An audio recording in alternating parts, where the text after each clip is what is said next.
नमस्कार दोस्तों, कैसे हैं आप लोग।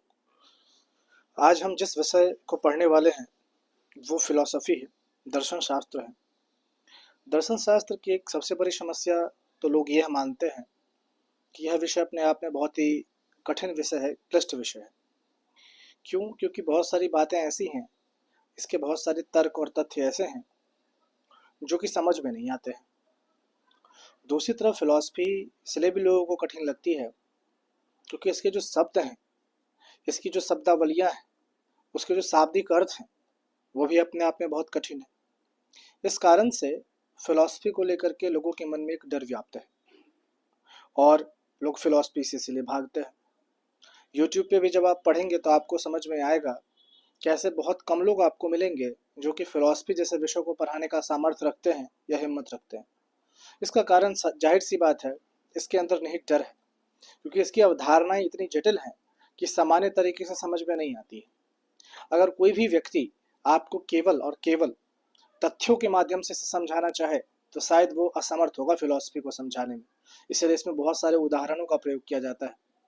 बहरहाल, चूंकि मेरा ये सबसे प्रिय विषयों में से एक विषय रहा है फिलॉसफी, जो कि मेरे यूपीएससी की तैयारी के दौरान, मेरे सिविल सेवा की तैयारी के दौरान मेरे वैकल्पिक विषयों में से भी रहा है, और साथ ही मैं इस विषय में मास्टर ऑफ फिलॉसफी भी कर रहा हूँ, इसलिए भी मुझे ये विषय बहुत प्रिय है। तो आज जो है, मैं प्रयास करूंगा कि बहुत सरल और सहज तरीके से मैं इस विषय को आपको समझा पाऊँ। और आज जो मैं जिस विषय से शुरुआत करने जा रहा हूँ, जिस टॉपिक से शुरुआत करने जा रहा हूँ, विषय तो फिलॉसफी है ही, जिस टॉपिक से शुरुआत करने जा रहा हूँ वह सांख्य दर्शन है। सांख्य दर्शन, अगर हम माने भारतीय दर्शनों को देखें तो तीन ऐसे दर्शन हैं जो कि नास्तिक दर्शन कहलाते हैं, और छह ऐसे दर्शन हैं जो कि आस्तिक दर्शन कहलाते हैं। एक मूलभूत समझ आपको होनी चाहिए भारतीय दर्शन को समझने के लिए कि तीन जो नास्तिक दर्शन हैं उनमें कौन कौन से आ जाते हैं: जैन, बौद्ध, चारवाक। और जो सांख्य दर्शन है वो आस्तिक दर्शनों की श्रेणी में आता है। तो अन्य कौन आस्तिक दर्शन है? तो एक तो न्याय दर्शन है, एक वैशेषिक दर्शन है, एक सांख्य, नाम आपने बता ही दिया है, और दूसरा एक योग है, मीमांसा है, और वेदांत है। ये छह ऐसे दर्शन हैं जो कि आस्तिक दर्शनों की श्रेणी में रखे जाते हैं। पर सबसे बड़ा सांख्य को लेकर के मत ये है, कई लोगों का भी मत है ये, कि सांख्य जो है वो ईश्वर को नहीं मानता है, ये गॉड को नहीं मानता है। तो जब गॉड को ये नहीं मानता है तो हम इसे आस्तिक दर्शन क्यों माने? इसे तो नास्तिक माना जाना चाहिए। जिस प्रकार से जैन है, जिस प्रकार से बौद्ध और चारवाक है, वो नास्तिक हैं क्योंकि वो ईश्वर की सत्ता में यकीन नहीं रखते हैं। तो जब सांख्य भी निरीश्वरवादी है, ईश्वरवाद उसका सिद्धांत नहीं है, इसके बावजूद भी वो आस्तिकों की श्रेणी में क्यों है? तो इसका सबसे बड़ा प्रश्न ये है कि सामान्य भाषा में जब हम किसी को आस्तिक अथवा नास्तिक कहते हैं तो उसका संबंध हम ईश्वर से जोड़ करके देखते हैं। हम क्या कहते हैं? हम कहते हैं कि भाई वो ईश्वर को मानता है तो वो आस्तिक है, और भाई ईश्वर को नहीं मानता है तो वो नास्तिक है। लेकिन दर्शन की दुनिया में, फिलॉसफी की दुनिया में आस्तिकता या नास्तिकता की ये परिभाषा नहीं है। आस्तिकता का मतलब दर्शन की दुनिया में होता है जो वेदों को प्रमाण मानता है, जो वेदों की सत्ता में यकीन करता है, वो व्यक्ति आस्तिक है। और जो वेदों को प्रमाण नहीं मानता, जो वेदों की सत्ता में यकीन नहीं करता, वो नास्तिक है। ये हमारे फिलॉसफी की अवधारणाएं हैं। वेद की सत्ता को मानना क्यों जरूरी है? क्योंकि वेदों के बारे में कहा गया है कि वेद ईश्वरकृत है। वेदों को ईश्वर ने रचा है। वेद किसी मनुष्य की, साधारण मनुष्य की रचनाएं नहीं है, बल्कि वेद ईश्वर के द्वारा लिखित है, वेद ईश्वर द्वारा रचित है। और इसीलिए जब वेद का पहला अध्याय ही पढ़ेंगे तो उसमें यह लिखा गया है, ऋषियों मंत्र दृष्टारा। इसका मतलब है कि ऋषियों ने मंत्रों को देखा है। ऋषियों मंत्र कर्तारा कहीं नहीं लिखा है कि ऋषियों ने मंत्र की कर्ता की है, ऋषियों ने मंत्र का विधान किया है, ऐसा कहीं आपको नहीं मिलेगा। आपको ये मिलेगा कि ऋषियों ने मंत्रों को देखा है, उनके पास ऐसी शक्ति है, एक लौकिक शक्ति है, उसके पास अलौकिक शक्ति है, जिसके माध्यम से उसने मंत्रों का दर्शन किया, मंत्रों का अनुभव किया, और उसे किताबों में उतारा या श्रुतियों के माध्यम से मौखिक रूप से अन्य लोगों तक पहुंचाने का प्रयास किया। तो इस प्रकार से अगर हम देखें तो आस्तिकता की परिभाषा अब स्पष्ट हो चुकी होगी आपके पास कि आस्तिक किसे कहते हैं। आस्तिक उसे कहते हैं जो वेदों को प्रमाण मानता है, और नास्तिक किसे कहते हैं जो कि वेदों को प्रमाण नहीं मानता है। तो इस बात को ध्यान में रखना है।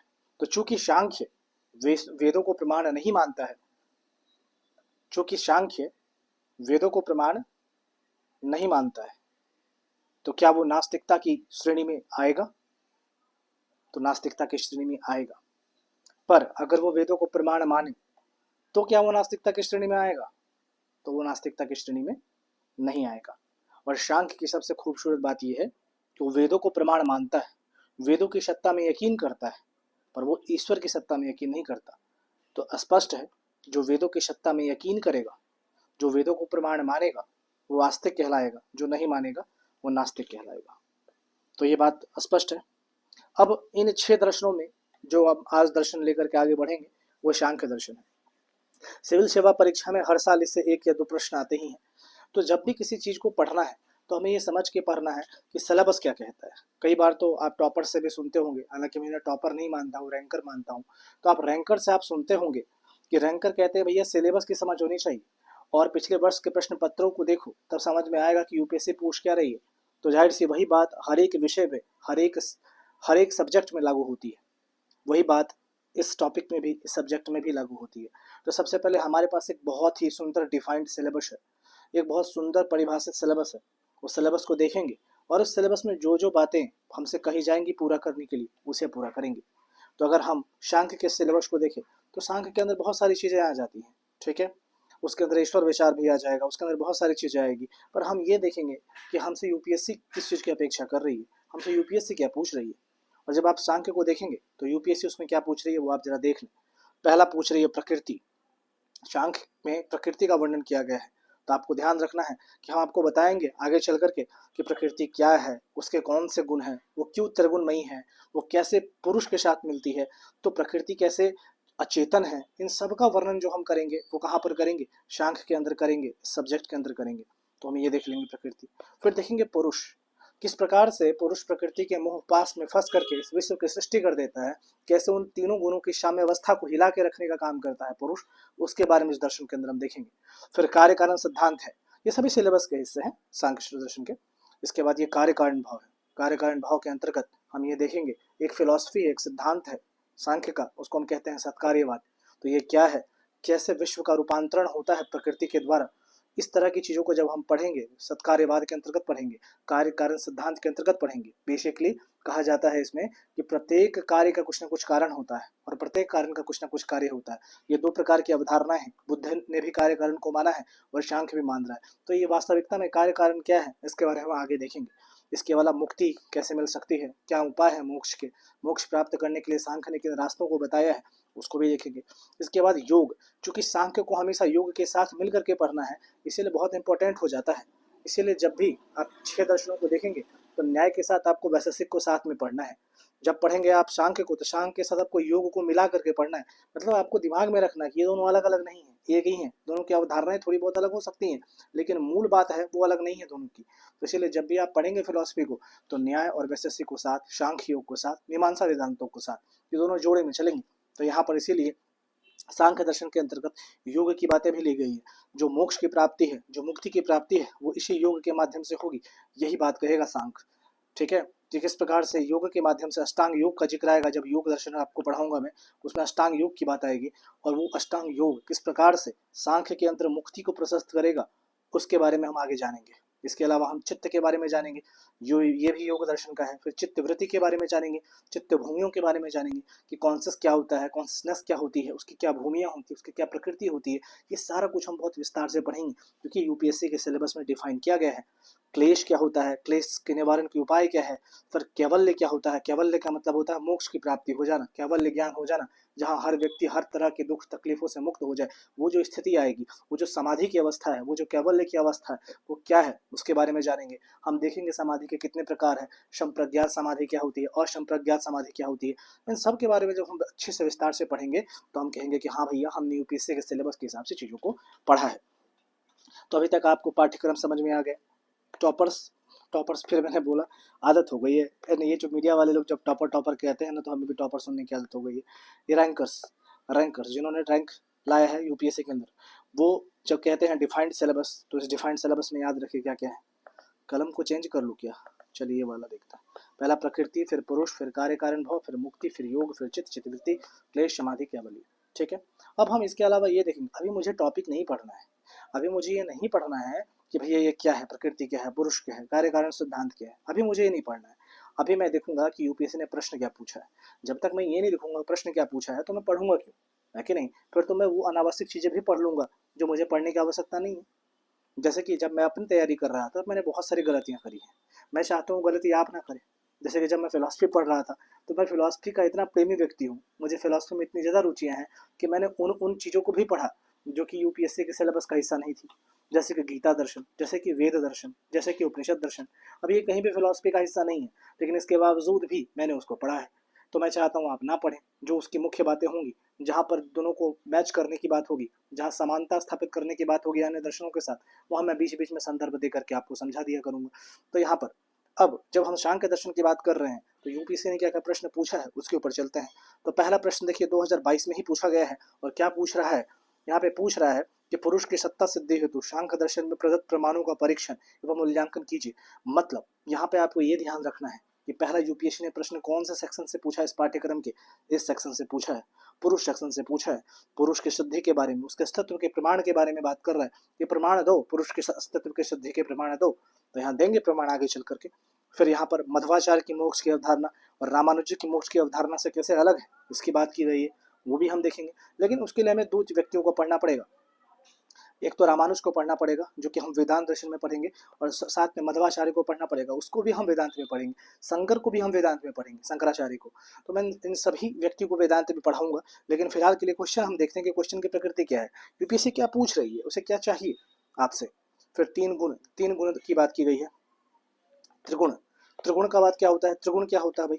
तो प्रकृति के गुण होते हैं, प्रकृति के ये गुण होते हैं। प्रकृति इन तीन गुणों से ही अपने आप को व्यक्त करती है। प्रकृति कैसे बताएगी कि वो है, वो आपको कैसे दिखाएगी, पुरुष को कैसे मोहित करेगी, पुरुष को कैसे अपनी ओर आकर्षित करेगी, तो वो इन तीन गुणों से आकर्षित करेगी। जब भी प्रकृति अपने इस तीन गुणों को बिखेरेगी, पुरुष उस प्रकाश में अंधा हो जाएगा और वो प्रकृति के समीप आएगा। और जब भी प्रकृति के समय आएगा, ये तीनों गुण अपने आप में सामने बराबर हो जाएंगे और खेलेंगे एक दूसरे के साथ। तो ये क्या है, हम इसके बारे में आगे भी बात करेंगे। इसके अलावा अगर हम बात करते हैं, एक यहाँ पर एक सांख्य का कारणता सिद्धांत पूछा जा रहा है। ये भी किसका भाग है? हमारे सिलेबस का भाग है। देखिए कार्य कारण भाव, यही है कार्य कारणता सिद्धांत के बारे में बात कर रहा है। यहाँ पर कहाँ पे था हमने? हाँ, यहाँ पे कारण सिद्धांत। और इसमें भी क्या पूछ रहा है? पक्ष के बारे में पूछ रहा है। तो हम पक्ष भी पढ़ लेंगे, विपक्ष भी पढ़ लेंगे, निश्चिंत रहिए। और प्रश्न कैसे पूछ रहा है, यूपीएससी की वर्डिंग देखो। यूपीएससी क्या प्रश्न पूछ रहा है? एक आम का वृक्ष आम के बीज से विकसित होता है। सांख्य दर्शन अपने कारणता सिद्धांत के अनुसार इस प्रक्रिया को अपने विरोधी मतों को अस्वीकार करते हुए किस प्रकार व्याख्या करेगा, इसकी बात कर रहा है। फिर प्रश्न की मांग क्या कर रहा है? यहाँ पे प्रश्न की मांग भी लिख दी गई है वैसे, कि सांख्य दर्शन के कारणता सिद्धांत को समझाना है और यह भी बताना है कि वह किस प्रकार अपने विरोधी मतों को अस्वीकार करता है। तो जब हम विरोधी मत को पढ़ेंगे तो उसमें असत्कार्यवाद को पढ़ेंगे। असत्कार्यवाद जो है वो सत्कार्यवाद का एकदम विरोधी मत है, और वो असत्कार्यवाद जो है वो न्याय दर्शन के द्वारा दिया गया है। तो न्याय दर्शन ने सांख्य दर्शन की बहुत सारी बातों का खंडन किया है अपने असत्कार्यवाद के माध्यम से। तो वो क्या किया है, सत्कार्यवाद क्या है और सत्कार्यवाद क्या है, ये सब हम आगे पढ़ने वाले हैं। बस आपको मैं एक ब्रेन स्टॉर्मिंग कर रहा हूँ ताकि आप इन शब्दों से फैमिलियर हो जाएं, ताकि आगे जब मैं पढ़ाऊँ तो आपके दिमाग में बात रहे कि भैया ये सारी चीज़ें तो हम ऊपर भी देख चुके हैं। ठीक है, ये सारे टॉपिक है, सब टॉपिक कह सकते हैं इसको, या टॉपिक कह सकते हैं इसको। फिर हम चलते हैं प्रकृति की सिद्धि की तरफ। प्रकृति के अस्तित्व के लिए सांख्य का कौन सा प्रमाण वास्तव में दर्शाता है कि प्रकृति केवल एक ही हो सकती है? अपने उत्तर के समर्थन में तर्क दीजिए। तो प्रकृति और पुरुष हमने दो सिलेबस के हिस्से के रूप में देखा है। यहाँ पे देखिए, प्रकृति और पुरुष हमने दो सिलेबस के हिस्से के रूप में देखा है। तो यहाँ पर कह रहा है कि प्रकृति के सिद्धि के तर्क दो तुम, और तुम ये बताओ इसमें कि प्रकृति केवल एक ही क्यों हो सकती है, अनेक क्यों नहीं हो सकती है। जब आप सांख्य पढ़ेंगे उसमें आपको पता चलेगा कि पुरुष अनेक है, पुरुष अनेक है, पर प्रकृति केवल एक ही है। तो एक क्यों है और एक ही क्यों हो सकती है, इसके बारे में जब हम वर्णन करेंगे तो वो देखेंगे। इसके बाद हम जब पढ़ेंगे आगे तो हम देखेंगे सांख्य दर्शन के अनुसार जीव और पुरुष के तत्व में मानसिक स्थिति का समीक्षात्मक विवेचन कीजिए। तो हम आगे देखेंगे इसमें तीन तरह की चीज़ें हम लोग पढ़ते हैं हमेशा। जब भी पढ़ते हैं, कभी भी फिलोसफी आप पढ़ेंगे, किसी भी टॉपिक को पढ़ेंगे, उसमें तीन चीज़ें हमेशा आपको पढ़नी पड़ेगी। पहला तो है नीति विचार, मतलब नीति मीमांसा। दूसरा है तत्व मीमांसा, और एक कौन सा है, आचार मीमांसा। ये तीन चीज आपको पढ़ना पड़ेगा। ठीक है, तो इसके अलावा आप देखते हैं आगे क्या है प्रश्न। सॉरी, मैंने नीति मीमांसा, तत्व मीमांसा, प्रमाण प्रमाण विचार पढ़ना है, प्रमाण मीमांसा। आचार और नीति तो एक ही हो गए। चलो आगे देखते हैं। पुरुष एक है या नहीं, इस संबंध में सांख्य सम्मत स्थिति की व्याख्या कीजिए एवं अपने उत्तर के समर्थन में तर्क दीजिए। तो वही बात है, पुरुष की सिद्धि एक है या अनेक है, क्या है ये, इसके बारे में पूछ रहा है। तो हमने आपको ऊपर ही बताया कि पुरुष अनेक है। क्यों है अनेक, कैसे है अनेक, आगे इसकी चर्चा करेंगे हम लोग। इसके अलावा देखिए 2017 में क्या प्रश्न पूछा है, विवर्तवाद और परिणामवाद के बीच कार्य कारण भाव के संदर्भ में भेद स्पष्ट करें तथा इन सिद्धांतों के आलोक में शंकर और रामानुज के जगत की स्थिति के संबंध में कैसे भिन्न मत रखते हैं, इसकी व्याख्या कीजिए। तो यहाँ पर विवर्तवाद क्या है और परिणामवाद क्या है। परिणामवाद जैसे रामानुज ने ये सिद्धांत दिया हुआ है और विवर्तवाद शंकर का दिया हुआ है। रामानुज कहते हैं मूल रूप से कि ये जो विश्व है ना, ये जो विश्व है, मैं ऐसा लिख के बता दूं नहीं तो आप लोग को कितना मैं बोलूंगा, ये विश्व है ना, विश्व प्रकृति का परिणाम है, ये जो है ये रामानुज कह रहा है। और विवर्तवाद क्या कहता है कि विश्व जो है वो ब्रह्म का परिणाम है। विश्व किसका परिणाम है, ब्रह्म का विवर्त है, ब्रह्म का परिणाम है। यहाँ पे परिणाम बेसिकली नहीं मान रहा है शंकर, यहाँ पे वो कह रहा है कि ब्रह्म का क्या है, विश्व परिणाम नहीं है, ब्रह्म की प्रतीति है, विवर्त है ब्रह्म का वो विश्व। लेकिन जब रामानुज है वो कह रहे कि नहीं भाई प्रकृति का परिणाम है। ठीक है, तो इस बात को आपको ध्यान में रखना है। रामानुज के बारे में आपने देख लिया, और जब आपको मैं इसको डिवीजन करके बताऊंगा वहां पर कि जो कैसे सत्कार्यवाद दो भागों में बटा, एक परिणामवाद एक विवर्तवाद है, फिर परिणामवाद भी दो भागों में बटा, एक प्रकृति परिणामवाद एक ब्रह्म परिणामवाद है। ये सब आगे हम डिस्कशन करेंगे। ठीक है, इसके अलावा हम देखेंगे शांक्य का कारणता सिद्धांत। देखिए सेम क्वेश्चन वापस रिपीट किया है, यहाँ पे भी कारणता सिद्धांत पूछा है, यहाँ पे भी कारणता सिद्धांत पूछा है, इसके बाद यहाँ पे भी कहीं पे और पूछा है। ये देखिए पुरुष की स्थिति यहाँ भी पूछी गई है, प्रकृति की सिद्धि ध्यान में रखिएगा। सेम चीज यहाँ पे पुरुष का संबंध पूछा गया है, यहाँ भी पुरुष के बारे में पूछा गया है। तो देखो क्वेश्चन अपने आप कितना रिपीट कर रहा है। अगर आपने एक बार पढ़ लिया तो इससे शानदार विषय को है नहीं। ठीक है, क्वेश्चन अपने आप में कितना रिपीट हो रहा है, एक ही चीज 3 बार 4 बार हर साल दोहरा के पूछ रहा है। क्या करोगे, सीख लो ना भाई, पढ़ लो ना भाई, हो जाएगा।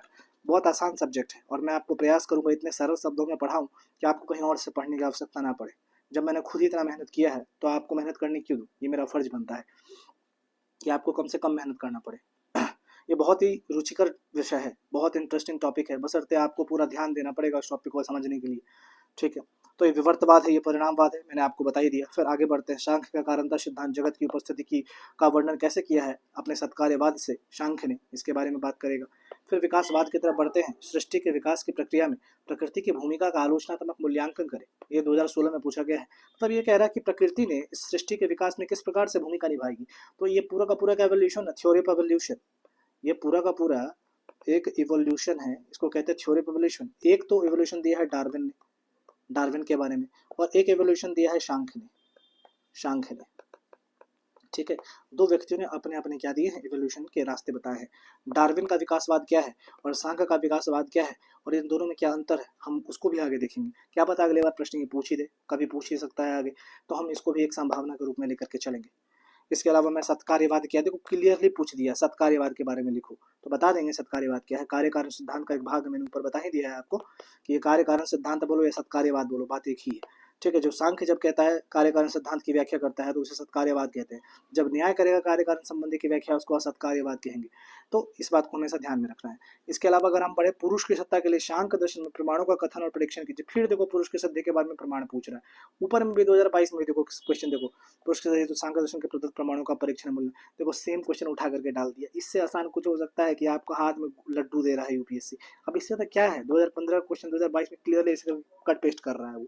ठीक है, इसके अलावा आप देखो यहाँ पे क्या सांख्य दर्शन में प्रकृति के अस्तित्व के पक्ष में दी गई युक्तियां पर्याप्त हैं, तो प्रकृति की शुद्धि क्या है उसके बारे में जो हम पॉइंट डिस्कशन करेंगे आगे, उसके बारे में बात करेंगे। तो प्रकृति क्या है, तो उसमें बहुत अच्छा श्लोक भी है, असद कारणात् द्रुपादान ग्रहणात् सर्वसंभव भावात् सक्तस्य शक्त कारणात् कारण भावाच सत्कार्यम, हम आगे सब डिस्कशन करेंगे।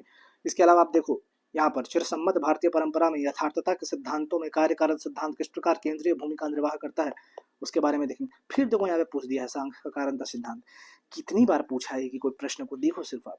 इसके बाद आप देखो पुरुष और प्रकृति का संबंध के बारे में बात किया है, तो जाहिर सी बात है जब आप पुरुष के अस्तित्व के प्रमाणों को समझोगे और प्रकृति के अस्तित्व के प्रमाणों को समझोगे तो इसके बाद डिस्कशन बड़ा आसान हो जाएगा, चीजें बहुत आसान हो जाएगी। इसके बाद आप चलो आगे बढ़ो। फिर सांख्य दर्शन का कारणता का सिद्धांत न्याय दर्शन के कारणता के सिद्धांत से किस प्रकार भिन्न है स्पष्ट कीजिए, 2012 में पूछा है। तो सांख्य का कारणता सिद्धांत मैंने अभी आपको बताया वो क्या है, सत्कार्यवाद है, और न्याय का कारणता सिद्धांत क्या है, वो असत्कार्यवाद है। दोनों में डिफरेंस पूछ रहे हैं, हम आगे बताएंगे डिफरेंस क्या है। फिर सांख्य दर्शन के बहुपुरुषवाद के समर्थक तर्कों की परीक्षा कीजिए। सांख्य का पुरुष है और उसका अनेकता के प्रमाण दे रहे हैं कि पुरुष एक है अनेक है, वहां ऊपर में भी हमने देखा था, यहाँ भी वही पूछ रहा है। लैंग्वेज को पकड़ो, क्या करें, सांख्य दर्शन का बहुपुरुषवाद कि एक पुरुष नहीं है, बहु है, बहुत सारे हैं, तो उसके तर्क की समीक्षा करो, परीक्षा करो, बताओ कैसे हैं बहुत, हम करेंगे बताएंगे यहाँ पे। इसके बाद क्या प्रभाव कारण के अंदर पूर्णतः विद्वान होता है, चर्चा कीजिए। तो सांख्य का कारणांतर सिद्धांत का एक बहुत बड़ा सिद्धांत है, अवधारणा है। इसके बारे में बहुत डिटेल से चर्चा करेंगे आगे, ठीक है। इसके अलावा हम देखते हैं सांख्य कारणांतर सिद्धांत व अरस्तु के कारणांतर सिद्धांत में क्या। अरस्तु वैसे देखिए वेस्टर्न फिलोसफर है, ठीक है, ये पूरा का पूरा ग्रीक फिलोसफर के अंतर्गत, ग्रीक फिलोसफी जब मैं आपको कोई पढ़ाऊंगा वेस्टर्न फिलोसफी के अंदर, वहाँ पे इसकी चर्चा आएगी। एक प्लेटो है, एक सुकरात है और एक अरस्तु है, उसके बारे में बहुत ही शानदार फिलोसफर रहे हैं ये लोग अपने समय के। अरस्तु तो एकदम क्या है बोलो, पगला ही था, मतलब पगला इस सेंस में ये था कि मतलब बहुत ब्रिलियंट आदमी को हम लोग, मैं अपने भाषा में पगला कहता हूँ, जो बहुत ज़्यादा पढ़ लेता है वो पगला के समान हो जाता है। 370 किताबें इसने लिखी है, मजाक किया है, 370 किताबें। अभी के समय में ऐसा कोई विषय नहीं है जहाँ पे इसकी शब्दावलियों का प्रयोग नहीं किया जाता है। जितने भी परिभाषाएं सब पढ़ते हो आप लोग, ये सब अरस्तु के देन ही है, अरस्तु की किताबों से निकल के आई है, इसलिए बहुत महत्व है इस व्यक्ति का। हम पढ़ेंगे वेस्टर्न फिलोसफी में इसके बारे में, और इसके अलावा हम सांख्य के कारणांतर सिद्धांत के बारे में तो अभी जानेंगे ही जानेंगे। तो यहाँ पर जितना भी मैंने आपको टॉपिक बताया है, वहाँ से आप जरा एक बार यहाँ पर अगर जाया जाए तो देखते हैं प्रकृति के बारे में हमने नीचे क्वेश्चन देखा आया है, पुरुष के बारे में भी आया है, कारणांतर सिद्धांत के बारे में भी आया है। लेकिन यहाँ पे कुछ चीज़ें आप देखो, ये मुक्ति, ये योग, ये चित्तवृत्ति, ये क्लेश, ये समाधि, ये यहाँ से जो हिस्सा है ना, ये यहाँ से जो हिस्सा है ये योग दर्शन का हिस्सा है। जब मैं योग आपको पढ़ाऊंगा तो ये सारी चीज़ें आपको वहाँ पर देखने को मिलेंगी, तब मैं वहाँ पे इसका अच्छे से विश्लेषण करूंगा। लेकिन अगर आप सांख्य में जाओगे तो आगे बहुत कुछ पढ़ना पड़ जाएगा, मुक्ति विचार, ईश्वर विचार, बहुत सारी चीज़ें हैं, लेकिन उतना हमें डिटेल में जाना है नहीं कि सांख्य का मोक्ष विचार क्या है, ये सब वगैरह, क्योंकि हाँ हमारे सिलेबस का हिस्सा ही नहीं है, तो हम क्यों उसके बारे में दिमाग लगाए, माथा लगाए, तो उसको वहाँ से हटा ही देते हैं। तो अब शुरुआत करते हैं हम सांख्य दर्शन की। जब भी सिंपल सी बात समझो, जब भी कोई क्वेश्चन लिखो उसके लिए एक भूमिका तैयार करके रखो पहले से ही। जब भी सांख्य दर्शन से कोई भी प्रश्न आएगा मैं एक भूमिका दे दूंगा। तो पहला भूमिका मैं क्या दूंगा भैया, पहला दूंगा सांख्य एक द्वैतवादी, विकासवादी, निरीश्वरवादी दर्शन है जिसके प्रणेता कपिल मुनि है। इसके बाद जो भी प्रश्न में पूछा गया उसको मैं लिखूंगा। कई लोग तो ऐसे भी हैं, मैं तो विशेष रूप से मानता हूँ कि मैं तो भूमिका भी नहीं लिखता हूँ। जब भी मेरे सामने कोई प्रश्न आता है मैं सीधा उसका आंसर देने के लिए चला जाता हूँ, क्योंकि मैं मान के चलता हूँ कि जो सामने वाला व्यक्ति वो भी समझ रहा है, जो मेरा कॉपी चेक करने वाला है, जो प्रोफेसर है हमारे, वो भी समझ रहे हैं कि 150-200 शब्दों में इसको अपनी बातें रखनी है। इसमें अगर ये सब कुछ लिख देगा तो फिर कैसे, है कि नहीं, ये निबंध तो लिख नहीं रहा है।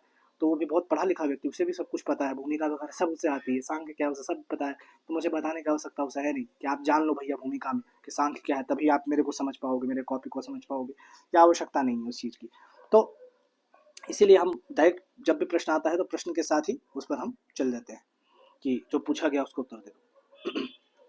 तो थोड़ा सा ईयरफोन मैंने अभी चेंज किया, माइक्रोफोन नया लिया है मैंने, कि आप लोगों को असुविधा हो रही थी आवाज़ में, कुछ लोगों की कंप्लेन थी, इसलिए मैंने लिया है।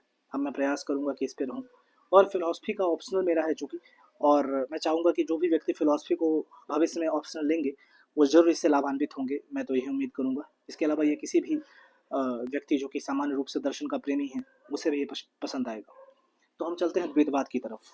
तो मैंने यहाँ पे जो भूमिका बनाई है उसमें मैंने सांख्य के बारे में लिखा है कि सांख्य एक द्वैतवादी दर्शन है, विकासवादी, निरीश्वरवादी। क्या मतलब होता है द्वैतवादी? द्वैतवाद का मतलब होता है दो। जब हम बात करेंगे शंकराचार्य के वेदांत की, उसको हम कहते हैं अद्वैत, अद्वैतवादी, अद्वैत वेदांत, एक नहीं दो, एक नहीं दो। जब एक नहीं दो है तो द्वैतवादी है, और जब कहेंगे केवल एक तो अद्वैतवादी है। दो नहीं एक जब बोलेंगे तो अद्वैतवादी है, जब एक नहीं दो बोलेंगे तो द्वैतवादी है। द्वैत दो, द्वै का मतलब दो, द्वैतवादी। दो क्यों? क्योंकि वो प्रकृति और पुरुष दो सत्ताओं को मानता है। कौन मानता है? सांख्य दर्शन मानता है। सांख्य दर्शन क्या मानता है? एक प्रकृति है, एक पुरुष है। लेकिन जब हम शंकर का दर्शन पढ़ेंगे, अद्वैत वेदांत पढ़ेंगे, मैं इसलिए तुलनात्मक अध्ययन करता चला जा रहा हूँ क्योंकि जब आप शंकर को मैं आपको पढ़ाऊंगा तो आप बेहतर स्थिति में रहेंगे उसको समझने के लिए। तो जब मैं शंकर को पढ़ाऊंगा उसमें ये चीज़ मैं बहुत अच्छे से बताऊंगा कि क्यों अद्वैतवाद एक बहुत महत्वपूर्ण फिलॉसफी है और वो कैसे सांख्य से अलग है। ठीक है। अब बहुत आश्चर्य की बात भी आपको एक चीज़ सुनने को मिलेगा कि सांख्य भी सत्कार्यवाद को मानता है और अद्वैत वेदांत भी सत्कार्यवाद को मानता है, शंकर भी सत्कार्यवाद को मानते हैं, पर तब भी ये दोनों एक दूसरे से अलग है। कैसे अलग है वो देखेंगे हम आगे भी। तो द्वैतवादी का मतलब क्या होता है? जो दो सत्ताओं में यकीन करता है। तो सांख्य के बारे में हम यहाँ पे कह सकते हैं कि सांख्य एक द्वैतवादी दर्शन है क्योंकि ये पुरुष और प्रकृति की सत्ता में यकीन करता है। विकासवादी क्यों? विकासवादी इसलिए कि सांख्य मानता है कि किसी भी चीज़ का इस दुनिया के अंदर, इस विश्व के अंदर सृजन हो ही नहीं सकता है, उत्पत्ति हो ही नहीं सकती है, केवल विकास हो सकता है। ठीक है। एनर्जी मैटर के रूप में है इस पूरे विश्व, और मैटर जो है उसका उत्पत्ति नहीं हुआ है, उसका सृजन नहीं हुआ है, उसका क्रिएशन नहीं हुआ है, उसका केवल और केवल एवोल्यूशन होगा। इसीलिए कहा गया है कि इस दुनिया में ऐसी कोई चीज़ है ही नहीं जिसका सृजन हुआ है। प्रत्येक चीज़ का यहाँ पे केवल एवोल्यूशन हो रहा है। ठीक है। जैसे कि एक बीज से आपने वृक्ष बनाया, एक बीज से आपने वृक्ष बनाया, तो ऐसा नहीं है कि बीज के बाद वृक्ष बन गया, बीज का विकास ही तो वृक्ष है। तो क्या आप बोलेंगे वृक्ष का सृजन हुआ? नहीं, वृक्ष का विकास हुआ। और किससे हुआ? बीज से हुआ। तो बीज क्या है? कारण है, लेकिन वृक्ष क्या है? उसका कार्य है। तो ये बात को समझना पड़ेगा। तो विकास हुआ। दुनिया में कोई भी चीज सृजन नहीं हुआ है। जितने भी दर्शन हैं, आप चाहे पश्चिमी दर्शन में चले जाओ, चाहे किसी भी, आप हिंदू धर्म दर्शन के अंतर्गत भी आप बहुत सारे ऐसे फिलोसफीज में पढ़ोगे, मैं आपको आगे पढ़ाऊंगा, जिसमें आपको मैं ये बताऊंगा उस फिलोसफी के अंदर कि विश्व का विकास हुआ, सॉरी सृजन हुआ है। लेकिन सांख्य एक ऐसा मत है, एक ऐसा मत प्रस्तुत करता है जहाँ पे वो कहता नहीं भैया सृजन नहीं हुआ है, विकास हुआ है। तो इस बात को ध्यान में रखना है। फिर निरीश्वरवादी दर्शन है। मैंने आपको स्टार्टिंग में ही बताया निरीश्वरवादी दर्शन क्यों कहलाता है भैया। ये निरीश्वरवादी दर्शन इसलिए कहलाता है क्योंकि ये ईश्वर की सत्ता में यकीन नहीं करता है। ठीक है, बात को ध्यान में रखना है। और कौन नहीं करता है आपको ये भी बताना है, अगर ध्यान में रखना हो तो रख लीजिए। बहुत सारे प्रतियोगिता परीक्षा में प्रश्न भी आ जाते हैं इससे। तो पहला तो एक जैन है जो नहीं मानता है, फिर बुद्ध भी हैं वो भी नहीं मानते, फिर चारवाक भाई साहब, ओहो उनका तो अलग ही जीवन है, मैं बताऊंगा उनके बारे में, बहुत डिटेल से बताऊंगा। तो चारवाक नहीं मानते हैं। बहरहाल मैंने अपने फेसबुक पर चारवाक के बारे में बहुत विस्तार से वीडियो में अपना बना करके और उसमें उनके बारे में सारा डिस्कशन किया है। आप चाहे तो देखना चाहें तो देख सकते हैं। इसके बाद निरीश्वरवादी दर्शन क्या है? क्योंकि वो ईश्वर की सत्ता में यकीन नहीं करता है, इसीलिए सांख्य एक निरीश्वरवादी दर्शन की श्रेणी में खड़ा होता है। तो अब आपको मेरे ख्याल से समझ में आ गया होगा कि सांख्य क्यों द्वैतवादी दर्शन है, क्यों विकासवादी दर्शन है, क्यों ईश्वरवादी दर्शन है। इसके प्रणेता जो है वो कपिल मुनि को माना जाता है। कपिल मुनि बहुत भारी स्कॉलर, बहुत भारी विद्वान है, इसीलिए उनके बारे में उनकी तुलना जो है तो विष्णु भगवान से की गई। कहा जाता है कि जो विष्णु भगवान के अवतार हैं कपिल, ऐसा भी कहा गया है उनके बारे में। और नारद जी तो उनके बारे में सीधा कहे सिद्धानां कपिलो मुनि, सिद्धानां कपिलो मुनि, मतलब मैं कपिलों में, मुनियों में कपिलों जैसा सिद्ध व्यक्ति हूँ, ऐसा कह रहे हैं नारद।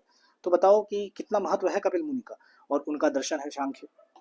लेकिन सबसे बड़ी गड़बड़ एक बात हो गई, गड़बड़ ये हो गई कि सांख्य दर्शन को लिखने वाले जो उनका साहित्य है कपिल का, उनका नाम है या तो कपिल सूत्र भी कई लोग कहते हैं, कई लोग सांख्य सूत्र भी कहते हैं। मैं तो दोनों मान के चलता हूँ, कपिल सूत्र भी और सांख्य सूत्र भी। उनका वो साहित्य मिला नहीं, वो साहित्य पता नहीं कहीं खो गया, क्योंकि बहुत पहले लिखा गया था, तो पता नहीं कहीं खो गया होगा। तो बाद में चल करके एक बहुत, क्योंकि कैसे पता चला, जब खो गया तो पता कैसे चला सांख्य के बारे में? तो बहुत सारे जगहों पर, चाहे गीता में या अन्य जगहों पर जो है बार बार जो है वो सांख्य का वर्णन आता रहा है। तो बाद में चल करके एक बहुत प्रसिद्ध विद्वान हुए, उनका नाम था ईश्वर कृष्ण। तो ईश्वर कृष्ण ने बाद में चल करके इस साहित्य को ढूंढा, और इसके बाद उन्होंने इसका नवीन तरीके से एक संशोधन करके अपनी एक रचना लिखी, उसको कहते हैं वो सांख्यकारिका सूत्र। जो सांख्यकारिका सूत्र के रचनाकार ईश्वर कृष्ण है। और आज सांख्य दर्शन के बारे में आज जितनी भी जानकारियां आपको मिल रही हैं वो इसी ग्रंथ से मिलती हैं। इसके अलावा सांख्यकारिका सूत्र पर बहुत सारे जगह पे संकेत भी आया है, और इसके बारे में भाष्य और टीकाएं भी लिखी गई हैं। जैसे एक श्वेता उपनिषद है, 11 उपनिषद तो मूल रूप से माना जाता है, ऐसे है तो बहुत सारे। अब गीता वाले तो 220 मान रहे हैं, गीता प्रेस वाले 220 मानते हैं, कई लोग 108 मानते हैं, कई लोग 118 मानते हैं, कई लोग 218 मानते हैं। तो हर जगह अलग अलग मत है उपनिषदों को लेकर के। आपके पीसीएस के हिसाब से तो शायद 108 के उपनिषद माने गए हैं, आप देख लीजिएगा, चेक कर लीजिएगा। पर मूल रूप से 11 उपनिषद माने गए, क्योंकि उस पर शंकराचार्य ने भाष्य लिखा है, इसलिए बहुत महत्व वाले उपनिषद है। एकादश उपनिषद कहते हैं उसको। तो उसमें ईस है, केन है, कठ है, प्रश्न है, मुंडक है, मांडुक है, त्रिय तैत्रीय बृहदारण्यक, छांदोग्य, ये सब उसमें आते हैं पूरे। तो श्वेता श्वेतर और कठ में भी सांख्य दर्शन का वर्णन किया गया। कठ मतलब कठोपनिषद, और श्वेता श्वेतर का मतलब है श्वेता श्वेतर उपनिषद। इसके अलावा सांख्यकारिका सूत्र में तो पूरा का पूरा सांख्य का ही फिलॉसफी है। इसके अलावा तत्व कौमुदी है, तत्व कौमुदी वाचस्पति मिश्र के द्वारा लिखी गई है, और इसमें इन्होंने सांख्य का के ऊपर एक भाष्य लिखा है, और बहुत ही सुंदर और बहुत ही शानदार भाष्य लिखा है सांख्य के ऊपर। फिर अनिरुद्ध ने सांख्य को लेकर के सबसे ज्यादा अगर किसी ने काम किया है तो दो व्यक्तियों ने काम किया है, एक अनिरुद्ध ने किया है, एक विज्ञान भिक्षु ने किया है। इन दिनों ने जो सांख्य को एक बहुत नई प्रसिद्धियों, नई ऊंचाइयों तक पहुंचाया है इन दोनों ने मिलकर के। तो अनिरुद्ध ने जो भाष्य लिखा उसका नाम वृत्ति है, और विज्ञान भिक्षु ने जो टीकाएं भाष्य लिखी है उसका नाम भाष्य ही है। ठीक है, तो इस बात को ध्यान में रखना है। अब हम चलते हैं सांख्य के अर्थों पर। तो सांख्य को अगर दो भागों में मैं तोड़ूं, तो संग का मतलब होता है सम्यक, और ख्या का मतलब होता है ज्ञान। तो सम्यक ज्ञान यानी कि प्रकृति और पुरुष की भिन्नता का जो ज्ञान होता है, प्रकृति और पुरुष के बीच की भिन्नता का जो ज्ञान होता है, उसे हम क्या कहते हैं? सांख्य कहते हैं। ठीक है, आगे बढ़ते हैं। अब चलते हैं कार्य कारण सिद्धांत की तरफ। कार्य कारण सिद्धांत क्या है उसको जरा हम लोग देखें। तो बेसिकली जब हम कार्य कारण सिद्धांत की बात करते हैं तो वास्तविकता में कार्य कारण सिद्धांत है क्या? जैसे जब विश्व की कोई व्याख्या करता है कि ये जगत कैसे बना, ये जगत कैसे आया, तो उसके लिए कुछ ना कुछ कार्य होगा, कुछ ना कुछ कारण रहे होंगे जिसकी वजह से इस जगत की उत्पत्ति हुई, मान के चलिए जगत कोई एक कार्य है, तो इस कार्य को करने वाला कोई तो कारण रहा होगा। बिना कारण के तो कोई भी कार्य नहीं हो सकता है कि नहीं? तो अगर हम कहते हैं ईश्वर और जगत, इन दो व्यक्तियों के बीच में या दो तत्वों के बीच में अगर हम एक सामंजस्य स्थापित करना चाहें, एक सामंजस्यता बनाना चाहें, तो हम कह सकते हैं कि ईश्वर ने इस दुनिया को बनाया, तो चूंकि ईश्वर ने इस दुनिया को बनाया तो ईश्वर ने कार्य किया और ईश्वर ने उस कार्य से इस दुनिया की उत्पत्ति की। तो इस कार्य का कारण कौन हुआ? इस कार्य का कारण कौन हुआ? तो ईश्वर हुआ। तो कार्य कारण सिद्धांत में इसी की व्याख्या की जाती है। तो अब जो हम व्याख्या करेंगे वो हम सांख्य के परिप्रेक्ष्य में करेंगे। ऐसा क्यों करेंगे? क्योंकि प्रत्येक व्यक्ति का जो कारणता सिद्धांत है, प्रत्येक व्यक्ति का जो कार्य कारण सिद्धांत है या जिसको हम थ्योरी ऑफ काउजेशन बोलते हैं, वो अलग अलग है। जैसे बुद्ध जब कार्य कारण की व्याख्या करते हैं तो वो कहते हैं प्रतीत समुत्पाद का सिद्धांत उनका सिद्धांत कहलाता है। जब हम न्याय दर्शन को पढ़ेंगे, आपको न्याय दर्शन जब मैं पढ़ाऊंगा तो उसमें जब आप व्याख्या करेंगे तो उसे असत्कार्यवाद कहते हैं, लेकिन जब सांख्य व्याख्या करेगा तो उसे हम सत्कार्यवाद कहते हैं। तो सत्कार्यवाद क्या है बेसिकली, उसके बारे में हम जरा जान लो। देख लीजिए, अगर हम सत्कार्यवाद को 3 भागों में तोड़े तो सत जोड़ कार्य जोड़ वाद, मतलब एग्जिस्टेंस, सत का मतलब एग्जिस्टेंस जो विद्यमान है, और कार्य मतलब उसका इफेक्ट, मतलब कोई ना कोई ऐसा कार्य घटित हुआ जिसकी वजह से ये मैटर, ये विश्व अस्तित्व में आया है। तो जब इसकी चर्चा सांख्य करेगा तो वो सत्कार्यवाद कहलाएगा। और सत्कार्यवाद के अंतर्गत सांख्य क्या कह रहा है? सांख्य कह रहा है कि कार्य की जो सत्ता होती है ना, वो कार्य के पूर्व ही कार्य में विद्यमान होती है। जैसे कि अगर हम एक बीज का उदाहरण लें, बीज के अंदर वृक्ष निहित होता है। आम के बीज के अंदर, एक आम का बीज लीजिए, उसके अंदर एक आम का वृक्ष निहित है। ऐसा नहीं है कि आम के वृक्ष का क्रिएशन हुआ है, नई चीजें आई हैं, नहीं, वो बीज में पहले से ही निहित है। अगर हम उसको एक पर्याप्त कंडीशन दे दें, एक पर्याप्त परिस्थिति दे दें, तो वो बीज खुद ब खुद एक वृक्ष के रूप में तब्दील हो जाएगा। लेकिन अगर हम उस बीज को भून दें, उस बीज की शक्ति को खत्म कर दें, तो क्या वो भुना हुआ बीज से एक वृक्ष बन सकता है? नहीं।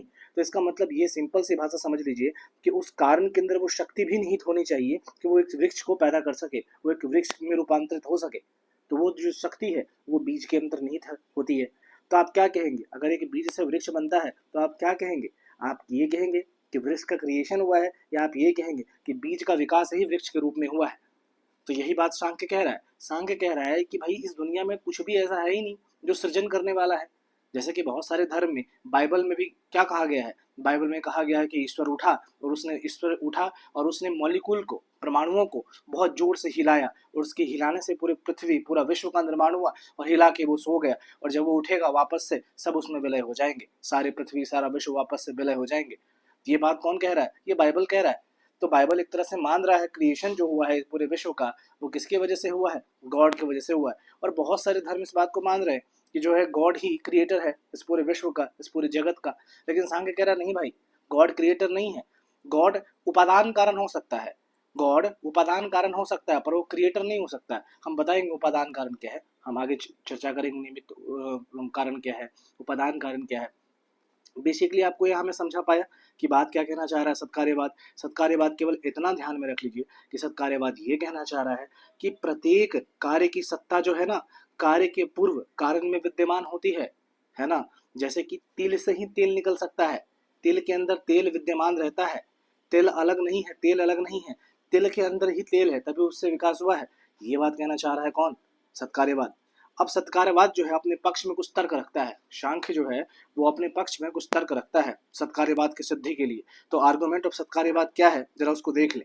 एक बड़ा सुंदर सा है। अगर कभी आपको एग्जाम में ये प्रश्न आ जाए सत्कार्यवाद से, जैसे आपको ऊपर मैंने दिखाया है कि सत्कार्यवाद से सीधा प्रश्न पूछ दिया गया 2015 में कि व्हाट इज सत्कार्यवाद, तो आप क्या करो ना, अगर आपको केवल इतना याद रहेगा ना तो आप पूरा का पूरा सत्कार्यवाद लिख दोगे इससे। तो ये क्या है? असत असद कारणात उपादान गृहणात सर्वशंभवा भावात सक्त शक्त कारणात कारण भावात सत्कार्यम। ये जो है ये सत्कार्यवाद का बीज है, सत्कार्यवाद का मूल मंत्र है ये। इस पे ही पूरा का पूरा सत्कार्यवाद खड़ा है। तो जब इसको हम तोड़ तोड़ के समझ लें कि वास्तविकता में ये क्या कहना चाह रहा है। तो पहला है असद कारणात। असद कारणात का मतलब क्या होता है? विद्यमान। असद का मतलब होता है विद्यमान, और कारणात का मतलब तो आपको पता ही है, शब्दों से ही पता चल रहा है, कारण। मतलब यहाँ पे ये कह रहा है कि कोई भी जो मिथ्या कारण है, जो असत्य कारण है, उससे किसी भी कार्य की उत्पत्ति नहीं की जा सकती है। असत्य कारण से कभी भी सत्य कारण की उत्पत्ति नहीं की जा सकती है। और गीता का श्लोक भी इसी बात को कहता है कि ना सते विद्यते भावो ना भावो विद्यते सता। जो चीज विद्यमान नहीं है इस पृथ्वी के ऊपर, उसका सृजन नहीं हो सकता है। और जिस चीज को, ये पृथ्वी पर विद्यमान है जो चीज, उसका विनाश नहीं हो सकता है। तो ना सते विद्यते भावो ना भावो विद्यते शत, ये गीता का श्लोक भी इस बात को दोहरा रहा है कि नहीं, सांख्य की बातों को ही गीता भी कह रहा है। तो यहाँ पे वही बात जो है सांख्य भी कह रहा है, असत कारणात्, मतलब जो असत कारण है उससे सत्य कार्य की उत्पत्ति नहीं की जा सकती है। एग्जाम्पल के रूप में यहाँ पर मैंने लिखा है कि यदि नमक में चीनी का अभाव है तो हम किसी भी प्रकार से नमक से चीनी का निर्माण नहीं कर सकते हैं। मान के चलिए कि नमक एक कारण है और उससे आपको चीनी कार्य की उत्पत्ति करनी है, तो क्या ये संभव है? मैंने ऊपर में ही बोला है कि किसी कार्य के अंदर, किसी कारण के अंदर वो शक्ति होनी चाहिए कि वो एक विशेष कार्य की उत्पत्ति कर सके, शक्त से शक्त कारणात्, है ना। पर यहाँ पर आप बताइए कि क्या एक नमक के अंदर ये शक्ति है कि वो चीनी की उत्पत्ति कर सके? नहीं, क्योंकि नमक के अंदर चीनी विद्यमान है ही नहीं। तो जो विद्यमान ही नहीं है वो उत्पत्ति कैसे हो सकती है? तो यही पर ये बात यहाँ पर कहा जा रहा है कि असत कारण है, नमक क्या है? असत कारण है, और असत कारण से कभी भी सत कारण, मतलब कि ये चीनी का जो है वो उत्पत्ति नहीं हो सकता है। आगे हम बढ़ते हैं उपादान ग्रहणात की तरफ। उपादान ग्रहणात क्या कहता है, जरा इसे भी समझ ले। उपादान का मतलब होता है किसी उपादान कारण से ही निमित्त कार्य की उत्पत्ति संभव है। किसी, ध्यान से शब्द को केवल समझिए, अगर आप इसको ही केवल तोड़ते जाएंगे तो आपको अर्थ मिलता जाएगा। पहला असद कारणात, असद का मतलब अगर हम विद्यमान छोड़ दो, एक सेकंड के लिए विद्यमान भूल जाओ, असद का मतलब असत या मिथ्या है। तो असत कारण से शत कार्य की उत्पत्ति नहीं की जा सकती, एक पॉइंट हो गया। उपादान कारण, उपादान का मतलब होता है कोई सामग्री, ठीक है। और ग्रहण करना, दो चीजें होती है, एक होता है निमित्त कारण, एक होता है उपादान कारण। निमित्त कारण का क्या मतलब है? जिसके निमित्त बनाया जा रहा है, ठीक है, जिसके निमित्त बनाया जा रहा है। उपादान का मतलब जो सामग्री उसके लिए आवश्यक है उसको उपादान कारण कहते हैं, ठीक है। तो यहाँ पर देखिए जैसे लिखा है किसी उपादान कारण से ही निमित्त कार्य की उत्पत्ति संभव है। एग्जाम्पल, जिस व्यक्ति को दही, दही क्या है यहाँ पे? निमित्त कारण मान के चल रहे हैं। तो जिस व्यक्ति को दही बनाना है उसके लिए दूध की आवश्यकता होगी। बिना दूध के कभी भी दही का निर्माण संभव नहीं है। तो यहाँ पर दही क्या है? निमित्त कारण है, और दूध क्या है? उपादान कारण है। उपादान कारण से ही निमित्त कारण का सृजन किया जा सकता है। तो अगर हम विश्व को बनाने वाला कोई बोले, कोई गॉड है, तो गॉड जब बना रहा है तो गॉड क्या कहलाएगा? उपादान कारण कहलाएगा। और निमित्त, किसके निमित्त जो है ये विश्व बन रहा है? तो ये जो विश्व है वो निमित्त कारण कहलाएगा। गॉड के निमित्त बन रहा है, तो गॉड ने बनाया, तो गॉड ने जिस चीज को बनाया, जिस सामग्री से बनाया, वो सामग्री निमित्त कारण कहलाएगी, है कि नहीं। जैसे कि कुम्हार है, कुम्हार एक घड़ा बना रहा है, तो घड़ा जब मिट्टी से बना रहा है तो मिट्टी का क्या है? मिट्टी उपादान कारण है। और घड़ा बनाने वाला कौन है? घड़ा बनाने वाला तो कुम्हार है। तो कुम्हार क्या कहलाया? वो निमित्त कारण कहलाया। समझ में आया कहने का मतलब? तो यहाँ पर उपादान ग्रहणात मतलब किसी उपादान कारण से ही निमित्त कार्य की उत्पत्ति संभव है। जैसे कि अगर दूध उपादान कारण है तभी हम दही निमित्त कारण उससे बना सकते हैं। समझ में आया? चलिए आगे बढ़ते हैं। अब सर्वसंभवा भावात, मतलब कि सभी कारण से सभी कार्य की उत्पत्ति संभव नहीं है। मतलब किसी विशेष कारण से ही कोई विशेष कार्य निकल सकता है। इसका क्या मतलब हुआ? किसी विशेष कारण से किसी विशेष कार्य की उत्पत्ति हो सकती है। जैसे मैंने उदाहरण ऊपर में आपको दिया, इसी बात का तो उदाहरण दिया। विशेष कार्य क्या है? विशेष कार्य का मतलब ये हुआ कि अगर आप नमक से चाहोगे चीनी निकालने के लिए तो वो पॉसिबल नहीं है, क्योंकि नमक में चीनी है ही नहीं। लेकिन अगर आप तिल से तेल निकालना चाहोगे तो वो निकल जाएगा। क्यों निकल जाएगा? क्योंकि तिल जो है ना वो एक विशेष कारण है, तेल कार्य का। समझ में आया? तो तेल एक कार्य है, तिल विशेष कारण है। तो किसी विशेष कारण से ही किसी विशेष कार्य की उत्पत्ति होगी। ये नहीं कि आप जो है, जैसे कि मान के चले हम ईश्वर को मानते हैं, भगवान के मानते हैं, तो भगवान अगर किसी चीज की रचना कर रहा है, भगवान अगर किसी भी चीज की रचना कर रहा है तो ऐसा नहीं वो कुछ भी रच देगा, कुछ भी बना देगा, नहीं, ऐसा नहीं कर सकता है। किसी विशेष कारण से किसी विशेष कार्य की उत्पत्ति होगी। जैसे कि अगर हम इंसान हैं, हमारा जो भी शारीरिक संरचना है, तो भगवान ऐसा नहीं कर सकते कि मेरे पे हाथी का सर लगा दे। दिखाया ना महादेव वगैरह सब कहानियों में दिखाया जाता है कि गणेश जी जो उनका आधा सर लगा दिया, आधा भाई इंसान की तरह लग रहा है वो। तो ऐसा नहीं कर सकता है गॉड भी। क्यों? क्योंकि वो निमित्त कारण, मतलब विशेष कारण से ही विशेष कार्य की उत्पत्ति होगी। तो यहाँ पर जो विशेष कारण है वो क्या है? अगर गॉड हमें बना भी रहा है ना, तो अगर वो विशेष कारण है तो विशेष कार्य के रूप में केवल वो मनुष्य को ही पैदा कर सकता है। ये बात होगा, ऐसा नहीं कि आधा जानवरों को लगा देगा आधा मनुष्यों को लगा देगा, ये चीज संभव नहीं है। फिर चौथा है शक्त से शक्त कारणात, मतलब कि उस कारण के अंदर शक्ति होनी चाहिए कार्य को पैदा करने की। उस कारण के अंदर क्या होनी चाहिए? शक्ति होनी चाहिए, क्योंकि सामर्थ्यवान कारण से ही कार्य की उत्पत्ति संभव है। सामर्थ्यवान कारण से ही कार्य की उत्पत्ति संभव है। एग्जाम्पल, बीज में ही वृक्ष बनने की क्षमता निहित हो सकती है। ऐसा नहीं है कि आप जो है पीपल बोल रहा हूँ मैं, ऐसा नहीं कि आप दही से जो है वृक्ष पैदा कर देंगे, ऐसा नहीं हो सकता है। दूध जो है, दूध से दही निकल सकता है, बीज से वृक्ष निकल सकता है, तिल से तेल निकल सकता है, गाय से दूध निकल सकता है। ऐसा नहीं है कि आप शेर से दूध निकालने लग जाएंगे, ये पॉसिबल नहीं है। तो एक सामर्थ्यवान कारण से ही कार्य की उत्पत्ति संभव है, ये बात कह रहा है सांख्य। और पांचवा है कारण भावाच्य, मतलब कि कारण और कार्य दोनों में कोई अंतर ही नहीं है, क्योंकि बीज में तो वृक्ष निहित है ना, तो कारण और कार्य अलग अलग कैसे हो सकते हैं? कारण में ही कार्य निहित है और कार्य में ही कारण निहित है, और जब दोनों एक दूसरे में निहित ही है तो उनमें तो कोई भेद ही नहीं है, वो तो अभेद हो गए, वो तो अभिन्न हो गए, है ना। क्यों? क्योंकि कारण कार्य द्रव्य की दो अवस्थाएं हैं केवल, जो कारण में अव्यक्त था वही कार्य में व्यक्त हो गया। उदाहरण के लिए एक बहुत सुंदर मैंने कहीं कहानी सुनी थी, चलिए कहानी वो बाद में आपको सुना दूंगा वरना टाइम वेस्ट होगा, आज मुझे इसको कंप्लीट कर देना है, कभी और सुना दूंगा कहानी, बड़ी प्यारी कहानी है। चलिए आपको सुनाई देता हूँ। चलिए, एक एक व्यक्ति था, उसके पास एक गाय थी, ठीक है। वो गाय थी उसके पास, उसकी गाय का लूज मोशन हो गया। गाय को क्या हो गया? लूज मोशन हो गया, उसका पेट खराब हो गया। तो वो एक डॉक्टर के पास गया, जिसके पास गाय थी वो एक डॉक्टर के पास गया और जा करके उसने बोला कि मेरी गाय को लूज मोशन हो गया, उसका पेट खराब हो गया है, कुछ रास्ता बताइए डॉक्टर साहब। तो डॉक्टर ने कहा एक काम करो, जो उसे तुम भूसा खिलाते हो तो भूसा में क्या करना, थोड़ा सा घी, थोड़ा सा शहद और थोड़ा सा आटा, वो 3 चीज मिला करके और उसको डाल देना, ठीक है। और वो 2 दिन उसे खिलाना, इसके बाद उसका लूज मोशन ठीक हो जाएगा। वो जो गाय का मालिक था, गाय का स्वामी था, उसने बोला जी ठीक है। वो घर गया, उसने आटा का व्यवस्था किया, उसने शहद का व्यवस्था किया, पर उसे घी नहीं मिला। तो उसने ये सोचा कि भाई जो घी है वो तो गाय के दूध से ही निर्मित होता है, गाय के दूध से ही, गाय के दूध को जला करके ही घी का निर्माण किया जाता है। तो गाय के अंदर तो घी पहले से ही निमित्त है, पहले से ही विद्यमान है, तो क्या आवश्यकता है घी बाजार से खरीद के लाने की? तो एक काम करता हूँ, आटा दे देता हूँ, शहद दे देता हूँ, घी इसके अंदर है ही। उसने वही काम किया अपने सोचे हुए हिसाब से और उसने गाय को खिलाया। गाय का पेट ठीक नहीं हुआ और गाय कुछ समय के बाद मृत्यु की तरफ चली गई, मर गई गाय। अब यहाँ से वो भाई साहब फिर दौड़ते हुए डॉक्टर के पास गए कि गाय हमारी मर गई, आपने जैसा बोला था वैसा ही किया। तो डॉक्टर बोला अगर वैसा जैसा मैंने बताया था वैसा किया तो ऐसा तो नहीं होना चाहिए कि गाय मर जाती या उसका लूज मोशन बंद नहीं हुआ, क्या किया था तुमने? उसने बताया सेम वही बात कि घी था नहीं, तो मैंने सोचा घी तो पहले से ही उसमें है, तो क्या करता, तो इसीलिए मैंने केवल शहद और आटे दे दिए और मैंने से ये सोच लिया था कि घी तो पहले से व्यक्त है, कोई दिक्कत नहीं है। इस पे डॉक्टर ने सर पीट लिया, उसने बोला ये बात कि भाई घी गाय से ही निकलता है, ये बात सत्य है, लेकिन वो जो घी है ना वो दूध का अव्यक्त कारण है, वो व्यक्त कारण नहीं है। उस घी को व्यक्त करना पड़ता है, उसको प्रकट करना पड़ता है। जब तक तुम प्रकट नहीं करोगे, जब तक तिल से तेल नहीं निकालोगे, तब तक तेल से तुम सब्जी नहीं बना सकते हो उस तिल से। तो इसी प्रकार से कि ये सत्य है कि जो है, जो दूध से ही घी बनती है, दूध से ही घी बनती है, ये बात बिल्कुल सत्य है। पर इसके साथ ये भी एक सत्य है कि उसे प्रकट करना पड़ता है, जो अव्यक्त होता है उसे व्यक्त करना पड़ता है। तो यही बात यहाँ पे भी कह रहा है कि जो कारण कार्य है, दो अवस्था है, जो कारण में अव्यक्त था वही कार्य में व्यक्त हो जाता है, कारण भावाच्य। तो अगर आपको ये श्लोक याद हो गया हो तो एक बार वापस से दोहरा लीजिए। असद करना द्रुपादान, असद कारना द्रुपादान, घृणात सर्वशंभवा भावात सक्त शक्त कारणात कारण भावात सत्कार्यम, असद कारणात द्रुपादान। इसको तो मैं बहुत प्यारे तरीके से पढ़ देता हूँ बिना देखे, देखने में बड़ी समस्या होती है देख के पढ़ने में। चलिए, इसके बाद हम सत्कार्यवाद के रूप पर आते हैं, जो बहुत ही महत्वपूर्ण है। इससे भी प्रश्न आया है जब वहाँ पे परिणामवाद और विवर्तवाद में रामानुज का तुलना किया जा रहा था शंकर से, आपको शायद ध्यान होगा प्रश्न जो आया था।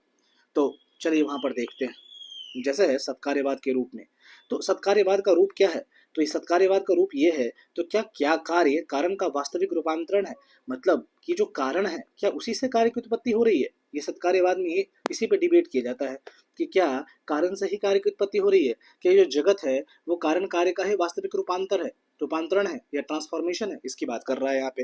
तो इसके दो भाग है, एक को कहते हैं परिणामवाद और दूसरे को कहते हैं विवर्तवाद। परिणामवाद क्या कहता है भैया? परिणामवाद कहता है, एक सेकंड, परिणामवाद क्या कहता है कि कार्य जो है वो कारण का परिणाम है, कार्य जो है वह कारण का परिणाम है। जैसे कि दूध जो है, दूध का परिणाम कौन है? दही है। तो कार्य जो है वो कारण का परिणाम है। यहाँ पे कार्य क्या है? कार्य है दही और दूध क्या है? कारण है। तो ये जो कार्य है ना दही, ये दूध का परिणाम है। दूध के बिना दही की उत्पत्ति संभव नहीं है। यही बात परिणामवाद कह रहा है। तो परिणामवाद भी दो भागों में तब बट गया। परिणामवाद जब दो भागों में बटा तो एक कहलाया प्रकृति परिणामवाद और दूसरा कहलाया ब्रह्म परिणामवाद। जैसे कि दूध दही का हमने यहाँ पे एग्जाम्पल दिया, तो यहाँ पे परिणामवाद जो है विश्व किसी प्रकार से व्याख्या करता है कि कार्य जो है कारण का परिणाम है। तो अगर हम कार्य कारण का परिणाम मान लें, तो मैंने ऊपर भी बताया था कि सांख्य ईश्वर को चूंकि नहीं मानता है, वो प्रकृति को मानता है। वो किसको मानता है? प्रकृति को, कि प्रकृति ही एक है, प्रकृति से ही ये पूरा विश्व निर्मित होता है। जब प्रकृति पुरुष के साथ मिलती है तब जाकर के पूरा विश्व निर्मित होता है, ऐसा मान रहा है। वो किसको? ईश्वर को नहीं मान रहा है। तो यहाँ पर वही बात है कि कार्य जो है वो कार्य अगर मैं विश्व मान लूँ, कार्य अगर मैं विश्व मान लूँ और कारण प्रकृति को मान लूँ, कारण प्रकृति को मान लूँ, तो यहाँ पर कार्य कारण का परिणाम होगा कि नहीं? कारण मतलब कि प्रकृति विश्व का क्या है? परिणाम है। नहीं, विश्व प्रकृति का परिणाम है। कार्य है यहाँ पर और कारण है। थोड़ा थोड़ा लिखना पड़ता वरना मैं भी कंफ्यूज हो जाता हूँ। एक सेकेंड। ये कार्य है, ये कारण है। कारण कौन है? प्रकृति है। और कार्य कौन है? विश्व। तो विश्व जो है ये किसका परिणाम है? प्रकृति का परिणाम है। प्रकृति का परिणाम है। कौन है? विश्व है। तो यहाँ पर कार्य जो है वो कारण का परिणाम है। कार्य जो है कारण का क्या है? परिणाम है, विश्व। तो चलिए, यही बात प्रकृति परिणामवाद कहता है कि विश्व जो है ना वो प्रकृति का परिणाम है। और ये बात कौन कह रहे हैं? रामानुज कह रहे हैं, रामानुजाचार्य कह रहे हैं। जब वेदांत दर्शन में आपको पढ़ाऊंगा उसमें ये चीज बहुत विस्तार से चर्चा की जाएगी। और दूसरा है ब्रह्म परिणामवाद। एक तरफ जो शंकराचार्य हैं वो क्या कह रहे हैं कि विश्व जो है वो ब्रह्म का परिणाम है। विश्व जो है ब्रह्म का परिणाम है, क्योंकि जिस प्रकार से सांख्य प्रकृति को एक मानता है, उसी तरह शंकर जो है वो ब्रह्म को एक मानते हैं, वही एक सत्ता है। बहुत सुंदर ब्रह्म सूत्र में इसका जिक्र किया गया है कि कारण करनाधिपाधिपो न चास कस्य जनिता न चाधिपा। इसका मतलब ये होता है कि वह समस्त करणों का परम कारण है, वो समस्त कारणों का परम कारण है और समस्त करणों के अधिष्ठाताओं का भी अधिपति है। उसका ना कोई जनक है ना कोई स्वामी। ये बात कौन कह रहा है? ये बात ब्रह्मसूत्र कह रहा है। तो यहाँ पर जिस तरह से ब्रह्मसूत्र जिस चीज की बात कर रहा है वो ब्रह्म की बात कर रहा है। तो यहाँ पर शंकर जो है वो कह रहे हैं कि ब्रह्म जो है, ब्रह्म का परिणाम कौन है? विश्व है। लेकिन यहाँ पे शंकर एक और बात कह देते हैं। शंकर कहते हैं कि जिस तरीके से तुम मान रहे हो रामानुज परिणाम को, सीधा डायरेक्ट संबंध तुम जोड़ रहे हो, जिस तरह से तुम डायरेक्ट संबंध जोड़ रहे हो कि विश्व है, विश्व सत्य है और वो प्रकृति का परिणाम है, वैसे ही विश्व ब्रह्म का सीधा परिणाम नहीं है, बल्कि वो ब्रह्म का विवर्त है, वो ब्रह्म का प्रतीति है, प्रतिबिंब है वो ब्रह्म का। ये बात कौन कह रहा है? शंकर कह रहा है। तो यही बात यहाँ से एक फिलॉसफी, एक नया थ्योरी निकल के आता है, विवर्तवाद। विवर्तवाद क्या कहता है कि कार्य कारण का विवर्त है, प्रतीति है, सर्प रज्जु भ्रांति एग्जाम्पल के रूप में कि सांप और रस्सी दो चीजें हैं। सांप और रस्सी दो चीजें हैं। अब यहाँ पर एक चीज नोटिस करें जरा कि ये जो रस्सी है, अगर कोई व्यक्ति रात के अंधेरे में इस रस्सी पर पैर रख देता है तो उसे इस बात की अनुभूति होती है कि सर्प है। वास्तविकता में सर्प नहीं है, पर उस व्यक्ति को क्या लगा? उस व्यक्ति को यह भ्रम हुआ, इस व्यक्ति को यह भ्रम हुआ कि ये जो रस्सी है वो सांप है। और इसी प्रकार से जो ब्रह्म है, जिसको हम लोग विश्व कहते हैं, वो वास्तविकता में विश्व है ही नहीं, जगत मिथ्या, ब्रह्म सत्यम जगत मिथ्या। शंकर का पूरा फिलॉसफी यही है कि ब्रह्म सत्यम जगन मिथ्या जीवो ब्रह्म ना परा। तो यहाँ पे कह रहा है कि तुम जिस विश्व को सत्य मान रहे हो ना, वो विश्व तुम्हें दिख रहा है सत्य, पर वो सत्य है नहीं, वो तो मिथ्या है, वो तो ब्रह्म का प्रतीति है, ब्रह्म का वो इमेज है, छाया है ब्रह्म का। वो ब्रह्म अपने आप को जब व्यक्त करेगा तो कैसे व्यक्त करेगा? तो अपने आप को वो विश्व के रूप में व्यक्त करता है, अब विश्व के रूप में प्रकट करता है। लेकिन विश्व को जब वो प्रकट करता है तो विश्व के ऊपर एक चीज वो आवरण डालता है, एक चीज का, और उसे कहते हैं माया। वो माया का आवरण डालता है जिससे विश्व तुम्हें सत्य लगने लग जाएगा। और जब तुम ब्रह्म को जान जाओगे कि व्हाट इज ब्रह्म, ब्रह्म क्या होता है, जब तुम वो जान जाओगे तो तुम इस विश्व से ऊपर उठ जाओगे, तुम पारमार्थिक लेवल पे चले जाओगे। अभी तुम समृद्धि लेवल पे हो, सांसारिक लेवल पे हो, ठीक है, अभी तुम परमार्थ के लेवल पे तो पहुंचे ही नहीं हो, है कि नहीं? तो अभी तुम तो सांसारिक लेवल पे बैठे हो। तो जब तुम सांसारिक लेवल से ऊपर उठोगे तब तुम जाकर के पारमार्थिक लेवल पे पहुंचोगे, और पारमार्थिक लेवल पे पहुंचने का मतलब ये है कि तुम सीधा ब्रह्म से एकाकार हो जाओगे, और तब जगत तुम्हारे लिए मिथ्या हो जाएगा। अभी जब तक जगत है तुम्हें सत्य ही दिखेगा, लेकिन वास्तविकता में ब्रह्म के दृष्टिकोण से जगत जो है वो विवर्त है ब्रह्म का। आई थिंक मैं समझा पाया चीजों को। तो यहाँ पर नोट क्या है? यहाँ पे नोट ध्यान देना है कि दोनों ही मानते हैं कि कार्य की सत्ता उत्पत्ति के पूर्व कारण में निहित है। तो ये बात तो कितनी बार मैं 300-400 बार बोल दिया होगा अभी तक, तो आपके दिमाग में घुस जाना चाहिए। नहीं घुसा तो क्या कर सकते हैं, फिर से देख लीजिएगा वीडियो। आगे बढ़ते हैं जरा।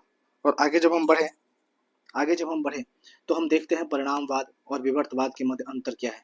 जितनी बातें मैंने ऊपर बताई वही बात अब यहाँ पर लिखा गया है कि कार्य कारण का वास्तविक परिवर्तन है, ये परिणामवाद मानता है। ठीक है, मतलब कि दही अगर कार्य है तो दूध उसका कारण है, वास्तविक रूप से परिवर्तन हुआ है। ठीक है, वास्तविक रूप में परिवर्तन हुआ है। वास्तविक का मतलब कि दूध भी सत्य है और दही भी सत्य है। दूध तो था सत्य, आपने देखा, प्रत्यक्ष देखा, और जो उसके कार्य के रूप में दही निर्मित हुआ तो ये दही भी सत्य है।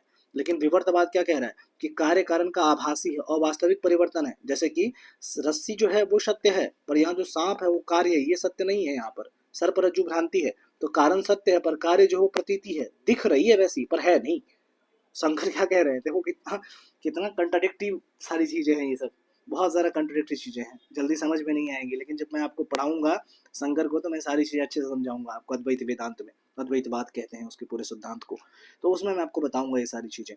तो यहाँ पर देखो क्या कह रहा है शंकर कि रस्सी है पर सर्प नहीं है, दिख रहे हैं तुम्हें सर्प अंधेरे की वजह से, लेकिन जब प्रकाश होगा, जब रोशनी होगी तो तुम्हें वो चीज़ दिख जाएगी। अरे मैं जिसे तो सर्प समझ रहा था वो तो एक रस्सी है। ठीक है, तो प्रकाश जब आएगा तब। तो उसी प्रकार से कह रहा है कि कार्य कारण का आभासी परिवर्तन है और वास्तविक परिवर्तन है, वास्तविक नहीं है। और यहाँ पर फिर परिणामवाद क्या कह रहा है, परिणामवाद कह रहा है कि कारण और कार्य दोनों ही सत्य है, दही और दूध दोनों ही वास्तविक हैं और केवल कारण सत्य है। ये विवर्तवाद कह रहा है कि रस्सी वास्तविक है किंतु सर्प जो है वो अवास्तविक है। फिर यहाँ पे कह रहा है कि कार्य जो है वो कारण का परिणाम है, और ये कह रहा है कार्य कारण का विवर्त है, अपीयरेंस है। और ये जितनी भी बातें मैं ऊपर भी बता चुका हूँ, केवल इसको लिखने के लिए जब एग्जाम में आ जाए तो अब इसको आप तुलना करके लिख सकते हो। तो वो जो ऊपर में जो प्रश्न है जब आज जाकर उसे देखोगे, इसी को लिख लेना तो हो गया, काम खत्म है आपका। फिर अब यहाँ पर जो सबसे मुख्य चीजें हैं, सत्कार्यवाद और असत्कार्यवाद में डिफरेंस क्या है। अब अभी तक आपने असत्कार्यवाद को पढ़ा नहीं है, आपने न्याय दर्शन भी नहीं पढ़ा, मुझे ये भी पता है। इसके बाद जो मैं योग पढ़ा करके फिर जो पढ़ाऊंगा मैं आपको न्याय ही पढ़ाऊंगा, तो वो तो ठीक है। लेकिन अभी तक आपको एक बेस तो मैंने बता ही दिया है कि जो न्याय है उसका जो फिलॉसफी है, उसका जो कार्य कारण का सिद्धांत है, उसको हम असत्कार्यवाद कहते हैं। इतना तो आपको बताया ही है ना। तो उस आधार पर भी अगर आप देखें तो सत्कार्यवाद और असत्कार्यवाद में अंतर स्पष्ट किया जा सकता है। तो सत्कार्यवाद पहले क्या कहता है, अब इसके बारे में तो आपको क्या ही बताऊं, आपको तो याद हो गया होगा ये सारी चीजें कि कार्य उत्पत्ति के पूर्व कारण में व्याप्त है, अर्थात बीज में ही वृक्ष निहित है। ये बात कौन कह रहा है, ये सत्कार्यवादी कह रहे हैं। लेकिन इसके विरोध में देखो असत्कार्यवाद क्या कह रहा है, कह रहा है कि कार्य कारण में विद्यमान नहीं है। ध्यान से समझना, सत्कार्यवाद क्या कह रहा है कि कार्य जो है वो अपने कारण में विद्यमान है, कार्य जो है अपने कारण में विद्यमान है, बीज में वृक्ष निहित है। और यहाँ पर यह कह रहा है कार्य कारण में विद्यमान नहीं है, बीज में वृक्ष नहीं है, तब ये कहना कि वृक्ष का निर्माण हुआ, ये तो बिल्कुल गलत बात है, एकदम बेकार है। वृक्ष का निर्माण हुआ कैसे, जब कार्य कारण में विद्यमान ही नहीं है, जब कार्य अलग है कारण अलग है, जब दोनों चीजें अलग अलग हैं, तो फिर बीज में वृक्ष निहित है ऐसा कहना भी बेकार है कि वृक्ष का निर्माण हो गया, ये तो गलत बात हो गया। ये बात कह रहा है कौन, असत्कार्यवाद कह रहा है। दूसरा, यदि कार्य कारण में निहित है, देखो यहाँ पे क्या कहा था, कार्य कारण में निहित है, तो बोला यदि कार्य कारण में निहित है तब कारण कार्य में भेद करना बहुत कठिन हो जाएगा। जब बीज में वृक्ष मौजूद ही है तब वृक्ष और बीज को अलग अलग कैसे कर रहे हो तुम कह रहे हो कि तिल में तेल निहित है, तो फिर तुम तिल से ही खाना बना लो ना, फिर तेल की क्या जरूरत है। तुम तिल और तेल को अलग अलग क्यों कर रहे हो फिर, जब तुम खुद ही कह रहे हो कि कार्य और कारण निहित है। जब तुम खुद कह रहे हो भाई साहब सत्कार्यवादियों, जो सांख्य वालों, कि जब तुम ये कह रहे हो कि कार्य कारण में निहित है तो तुम एक काम करो ना, जब कार्य कारण में तो निहित है, तिल में तो तेल निहित है, तो तिल से ही खाना बना लो, तेल की क्या आवश्यकता है। तो तुम दोनों को अलग अलग कर रहे हो, पहले तो एक तरफ कह रहे हो निहित है, फिर तिल को अलग करके दे रहे हो, तेल को अलग कर दे रहे हो, तेल से खाना बना रहे हो, तिल को छोड़ दे रहे हो, तिल को कारण बता दे रहे हो। तो ये बात जो है ये असत्कार्यवादी कह रहे हैं। फिर तीसरा, यदि कार्य कारण में निहित है, यही बात यहाँ पे फिर से, यदि कार्य कारण में निहित है तब यह कहना चाहिए कि कारण से कार्य की उत्पत्ति हुई है, सॉरी, कारण से कारण की उत्पत्ति हुई है, अर्थात बीज से ही बीज बना है। यानी कहने का मतलब ये है, यदि तुम कह रहे हो कि कार्य कारण में ही निहित है, बीज वृक्ष में निहित है, तुम बीज का नाम अलग और वृक्ष का नाम अलग अलग क्यों रख रहे हो। अगर बीज ही कारण है और कारण निहित है कारण के अंदर, तो तुम ये कह रहे हो ना कि कारण ही में कारण निहित है कि नहीं, कारण कारण ही एक है, तो बीज से बीज ही बन सकता है, वृक्ष नहीं बन सकता है। ये बात कह रहा है सत्कार्यवाद। फिर कह रहा है कि कार्य कारण अभिन्न है, जैसे ऊपर में बताया गया ना कि कारण कार्य क्या है, कारण कार्य क्या है, अभिन्न बताया गया। तो यहाँ पर ये न्याय वाले कह रहे हैं कि यदि कार्य कारण अभिन्न है तब कार्य कारण के लिए अलग अलग नाम का प्रयोग करना तो बेकार बात हो गया। जब वृक्ष और बीज एक ही हैं तब वृक्ष और बीज के लिए एक ही नाम का प्रयोग किया जाना चाहिए। कहने का मतलब ये हुआ कि वृक्ष और बीज का तुम अलग अलग नाम क्यों रख रहे हो? अगर कारण और कार्य एक ही है तो जो वृक्ष है वो भी बीज ही है, और जो बीज है वो तो बीज है ही। तो बीज और वृक्ष क्यों अलग अलग कर रहे हो? एक तो तुम कह रहे हो दोनों एक ही के हिस्से हैं, फिर उनका नाम भी अलग अलग कर दे रहे हो। तो ये चीज़ नहीं करना है। फिर तो इस हिसाब से तुम्हारा जो सत्कार्यवादी झूठा हो गया। ये बात असत्कार्यवादियों का पक्ष है। और ज़्यादा विस्तार से हम देखेंगे न्याय दर्शन के अंदर इसको, लेकिन इतना भी लिख देंगे तो पर्याप्त है। न्याय में अगर मैं इसे नहीं भी पढ़ाऊँ तब भी आप इसको लिख देंगे एक तरह से तुलनात्मक अध्ययन करके, तो आपको आसानी हो जाएगी और नंबर भी मिलेंगे। अब बढ़ते हैं सांख्य की तत्व मीमांसा की ओर, जो अब तक का सबसे बहुत महत्वपूर्ण क्या है, हिस्सा है, सांख्य की तत्व मीमांसा। सांख्य की तत्व मीमांसा क्या कहती है, जरा इसको समझ। तो जब भी हम सांख्य की तत्व मीमांसा की बात करते हैं तो ये तत्व मीमांसा क्या होता है, पहले इसको समझ लीजिए। देखिए कई बार क्या होता है, जो टीचर्स आपको होते हैं ना, जब आप उनके पास पढ़ने के लिए जाएंगे तो वो आपको शुरुआत से बताएंगे दर्शन क्या होता है, फिर दर्शन के क्या प्रकार होते हैं, फिर वो आपको धीरे धीरे करके बाकी चीज़ें बताएंगे। और इसमें सबसे बड़ी दिक्कत क्या होती है कि आपका समय बहुत ज़्यादा व्यर्थ हो जाता है। मेरा क्या है कि मैं जो मुख्य बातें हैं यूपीएससी के हिसाब से मैं वो आपको पढ़ाता चलूँ, और बीच में जहाँ जहाँ इस तरह का कोई शब्द चर्चा में आए तो मैं उसको ऐड ऑन करके आपको बताता जाऊँ, ताकि आपकी वो ज़रूरतें भी पूरी हो जाए और जो यूपीएससी की ज़रूरतें हैं वो भी पूरी हो जाए। तो मेरा प्रयास हमेशा ये रहता है। तो जैसे अभी तत्व मीमांसा की बात आई तो समझ लेते हैं तत्व मीमांसा क्या है। देखिए जो दर्शन होता है ना, दर्शन, इसको अंग्रेजी में कहते हैं फिलोसफी, इसको अंग्रेजी में कहते हैं फिलोसफी, और हिंदी में क्या कहते हैं, हिंदी में कहते हैं दर्शन। ठीक है। फिलोस का मतलब क्या होता है यहाँ पर, चूंकि अंग्रेजों वाले हैं ये, अंग्रेजों ने इसका नाम फिलोसफी रखा है। तो फिलोस का मतलब था ज्ञान, और सोफी का मतलब होता है प्रेम। तो जो ज्ञान से प्रेम करता है ना, जो ज्ञान से प्रेम वाला विषय है, जो ज्ञान से आपको प्रेम करना सिखाने वाला विषय है, वो कौन सा, फिलोसफी कहलाता है। और जो ज्ञान से प्रेम करने वाला व्यक्ति है वो फिलोसफर कहलाता है। लेकिन अपने भारत के अंदर दर्शन है, फिलोसफी नहीं है। तो दर्शन का मतलब क्या होता है, दर्शन का मतलब है जो हमारा जो सामान्य इंद्रिय है उससे हम जब पढ़े देख ले। दर्शन का मतलब यहाँ ये नहीं कि आप पहाड़ को देख रहे हो अपने आंखों से, सामने अपनी गर्लफ्रेंड को देख रहे हो, अपने माता पिता को देख रहे हो और कह रहे हो कि भैया मेरा यही दर्शन फिलोसफी है। नहीं नहीं, वो फिलोसफी की बात नहीं है भाई। यहाँ पे दर्शन का मतलब ये होता है, दर्शन जो आप इस इंद्रियों के पार जिस चीज को देखने की क्षमता जब अपने अंदर अर्जित करते हो, वो दर्शन है। इसीलिए एक बहुत सुंदर बात कही गई है अपने कि दर्शनी नीति दर्शनम। दर्शन वो है जो कि चीजों को इंद्रियों से परे जाकर के दिखाने का प्रयास करता है, वो दर्शन है। अब चूंकि दर्शन का मतलब आप समझ चुके हो, इसीलिए इसके तीन भागों में बांटा जाता है इसको। एक कहलाता है प्रमाण शास्त्र, एक कहलाता है तत्व शास्त्र, दूसरा कहलाता है प्रमाण शास्त्र, और तीसरा कहलाता है आचार शास्त्र या नीति शास्त्र। जो जीएस पेपर 4 है यूपीएससी का, उसका एक भाग भी है नीति शास्त्र। तो जो भी व्यक्ति जीएस पेपर 4 पढ़ता है उसको नीति शास्त्र तो पढ़ना ही पड़ेगा, उसमें बहुत सारे फिलोसफर को भी पढ़ना पड़ेगा, क्योंकि जितने भी, क्योंकि ये नीति शास्त्र जो है उसकी जननी कौन है, फिलोसफी है। दुनिया में जितने भी विषय हैं उन सबकी जननी भी फिलोसफी है। इसलिए फिलोसफी को कहा जाता था मदर ऑफ ऑल सब्जेक्ट, वो सभी विषयों की माता है। ठीक है। तो अगर आप फिलोसफी ऑप्शनल लेकर के पढ़ते हैं या आपका फिलोसफी बहुत ज़्यादा मजबूत है तो वो आपको दो चीज़ों में लाभ पहुंचेगा यूपीएससी की तैयारी के दौरान। पहला, वो आपके जीएस पेपर 4 में मदद करेगा, और दूसरा आपको निबंध लेखन में आपकी सहायता करेगा, क्योंकि निबंध लेखन आजकल के समय में फिलोसफिकल हो गए हैं। तो यहाँ पर ये तीन शास्त्र है, तत्व शास्त्र, प्रमाण शास्त्र और आचार शास्त्र या नीति शास्त्र, जो भी कहें। तत्व शास्त्र क्या होता है, तत्व शास्त्र का मतलब ये होता है, तत्व का मतलब होता है एलिमेंट, एलिमेंट, और एलिमेंट का मतलब ये हुआ ईश्वर जैसे इसके अंदर आ जाएंगे, आत्मा आ जाएगा, पुनर्जन्म आ जाएगा, स्वर्ग नरक आ जाएगा। ये सब तत्व है कि भैया ये होता है कि नहीं होता है, होता है कि नहीं होता, क्या सच में ईश्वर है, क्या सच में आत्मा होती है, क्या सच में स्वर्ग नरक होते हैं, क्या सच में पुनर्जन्म होता है, भैया क्या है, नहीं है, बहुत कंफ्यूजन है। इस दुनिया में दुख है तो क्यों है, सुख है तो क्यों है। एक लड़का मैं देखा तो फेसबुक पे बेचारा रो रहा था बैठ करके कि यार बताओ यार, इस दुनिया में इतना दुख क्यों है, मैं तो जो भी इस दुनिया को बनाया है वो इतना दुखी दुनिया क्यों बनाया है। एक लड़का फेसबुक पे देख रहा था, मैं कर रहा था, मुझे बहुत हंसी आ रही थी उसको देख करके। चलिए कोई बात नहीं। तो ये जो ईश्वर है कि नहीं है, ये कोई व्यक्ति सुखी है, कोई व्यक्ति दुखी है, कोई व्यक्ति पापी होने के बावजूद भी बहुत अच्छा जीवन व्यतीत कर रहा है, कोई व्यक्ति ऐसा है जो बहुत अच्छा व्यक्ति है तब भी वो बहुत दुख से जीवन व्यतीत कर रहा है, ऐसा क्यों हो रहा है। ये सारी चीजें जो है वो सब तत्व शास्त्र का विषय आती है। ईश्वर है कि नहीं है, अगर है तो वो ये शक्तिशाली है कि नहीं है, क्या वो इस जगत को बनाने वाला है, या केवल ये जगत स्वतः बन गया है, या ईश्वर स्वतः निर्मित है कि उसको बनाने वाला एक मनुष्य है। जब इन सारी बातों पे हम विचार करते हैं, आत्मा है कि नहीं है, पुनर्जन्म है कि नहीं है, वो सब चीजों पे जब आप विचार करते हैं तो किसका पाठ है, वो तत्व शास्त्र का पाठ है। लेकिन इसको प्रमाणित करने के लिए, ईश्वर को, आत्मा को प्रमाणित करने के लिए कुछ प्रमाण तो होगा। कैसे बताओगे ईश्वर है, मुंह से तो नहीं बोल दोगे हाँ ईश्वर है या ईश्वर नहीं है। जो आस्तिक या नास्तिक होते हैं, जो मूर्ख या अज्ञानी प्रवृत्ति के लोग होते हैं, जब आप उनसे जाकर के पूछोगे भाई ईश्वर है तो बोलेगा हाँ है, जो आस्तिक लोग हैं। नास्तिक को जाके पूछोगे भाई ईश्वर नहीं है ना, तो बोलेगा नहीं है ईश्वर। तो दो अपने अपने पक्षों में बयास्ड हैं, दर्शन दोनों को समाहित करता है अपने अंदर, और एक निष्कर्ष पे पहुंचने का प्रयास करता है, वो ढूंढने का प्रयास करता है। वो अंधों की तरह चीजों को मान नहीं लेता, अंधभक्त नहीं है दर्शन, ठीक है। तो वो क्या करेगा ना, चीजों को जानने का प्रयास करेगा, वो खोजने का प्रयास करेगा, वो इस इंद्रियों के पार देखने का प्रयास करेगा चीजों को। इसीलिए दर्शन बहुत महत्वपूर्ण विषय की श्रेणी में आ जाता है। तो जाने कैसे? जानने के लिए कुछ साधन तो होना चाहिए, जानने के लिए कुछ प्रमाण तो होना चाहिए, कुछ किताबें होंगी जानने के लिए, कुछ रास्ते होंगे जानने के लिए चीजों को। हम कैसे जाने? तो कोई किताब पढ़ता है, कोई किसी गुरु के पास जाता है। लेकिन ये सब जो बता रहे हैं आपको, अपना कोई अनुभव बता रहा है, कोई अपना अनुमान बता रहा है, कोई अपना प्रत्यक्ष बता रहा है, कोई उपमाओं के माध्यम से चीजों को समझा रहा है, तो हम ज्ञान का प्रमाण किसे माने? तत्व तो एक ज्ञान है, ईश्वर का ज्ञान है, आत्मा एक ज्ञान है। इस ज्ञान को हम जाने कैसे, कैसे पता करें कि ये है या नहीं है? तो उस चीज को जब आप जानने का प्रयास करते हैं, उस चीज को जब जानने का प्रयास करते हैं, तो किसी प्रमाण के द्वारा प्राप्त किया जा सकता है।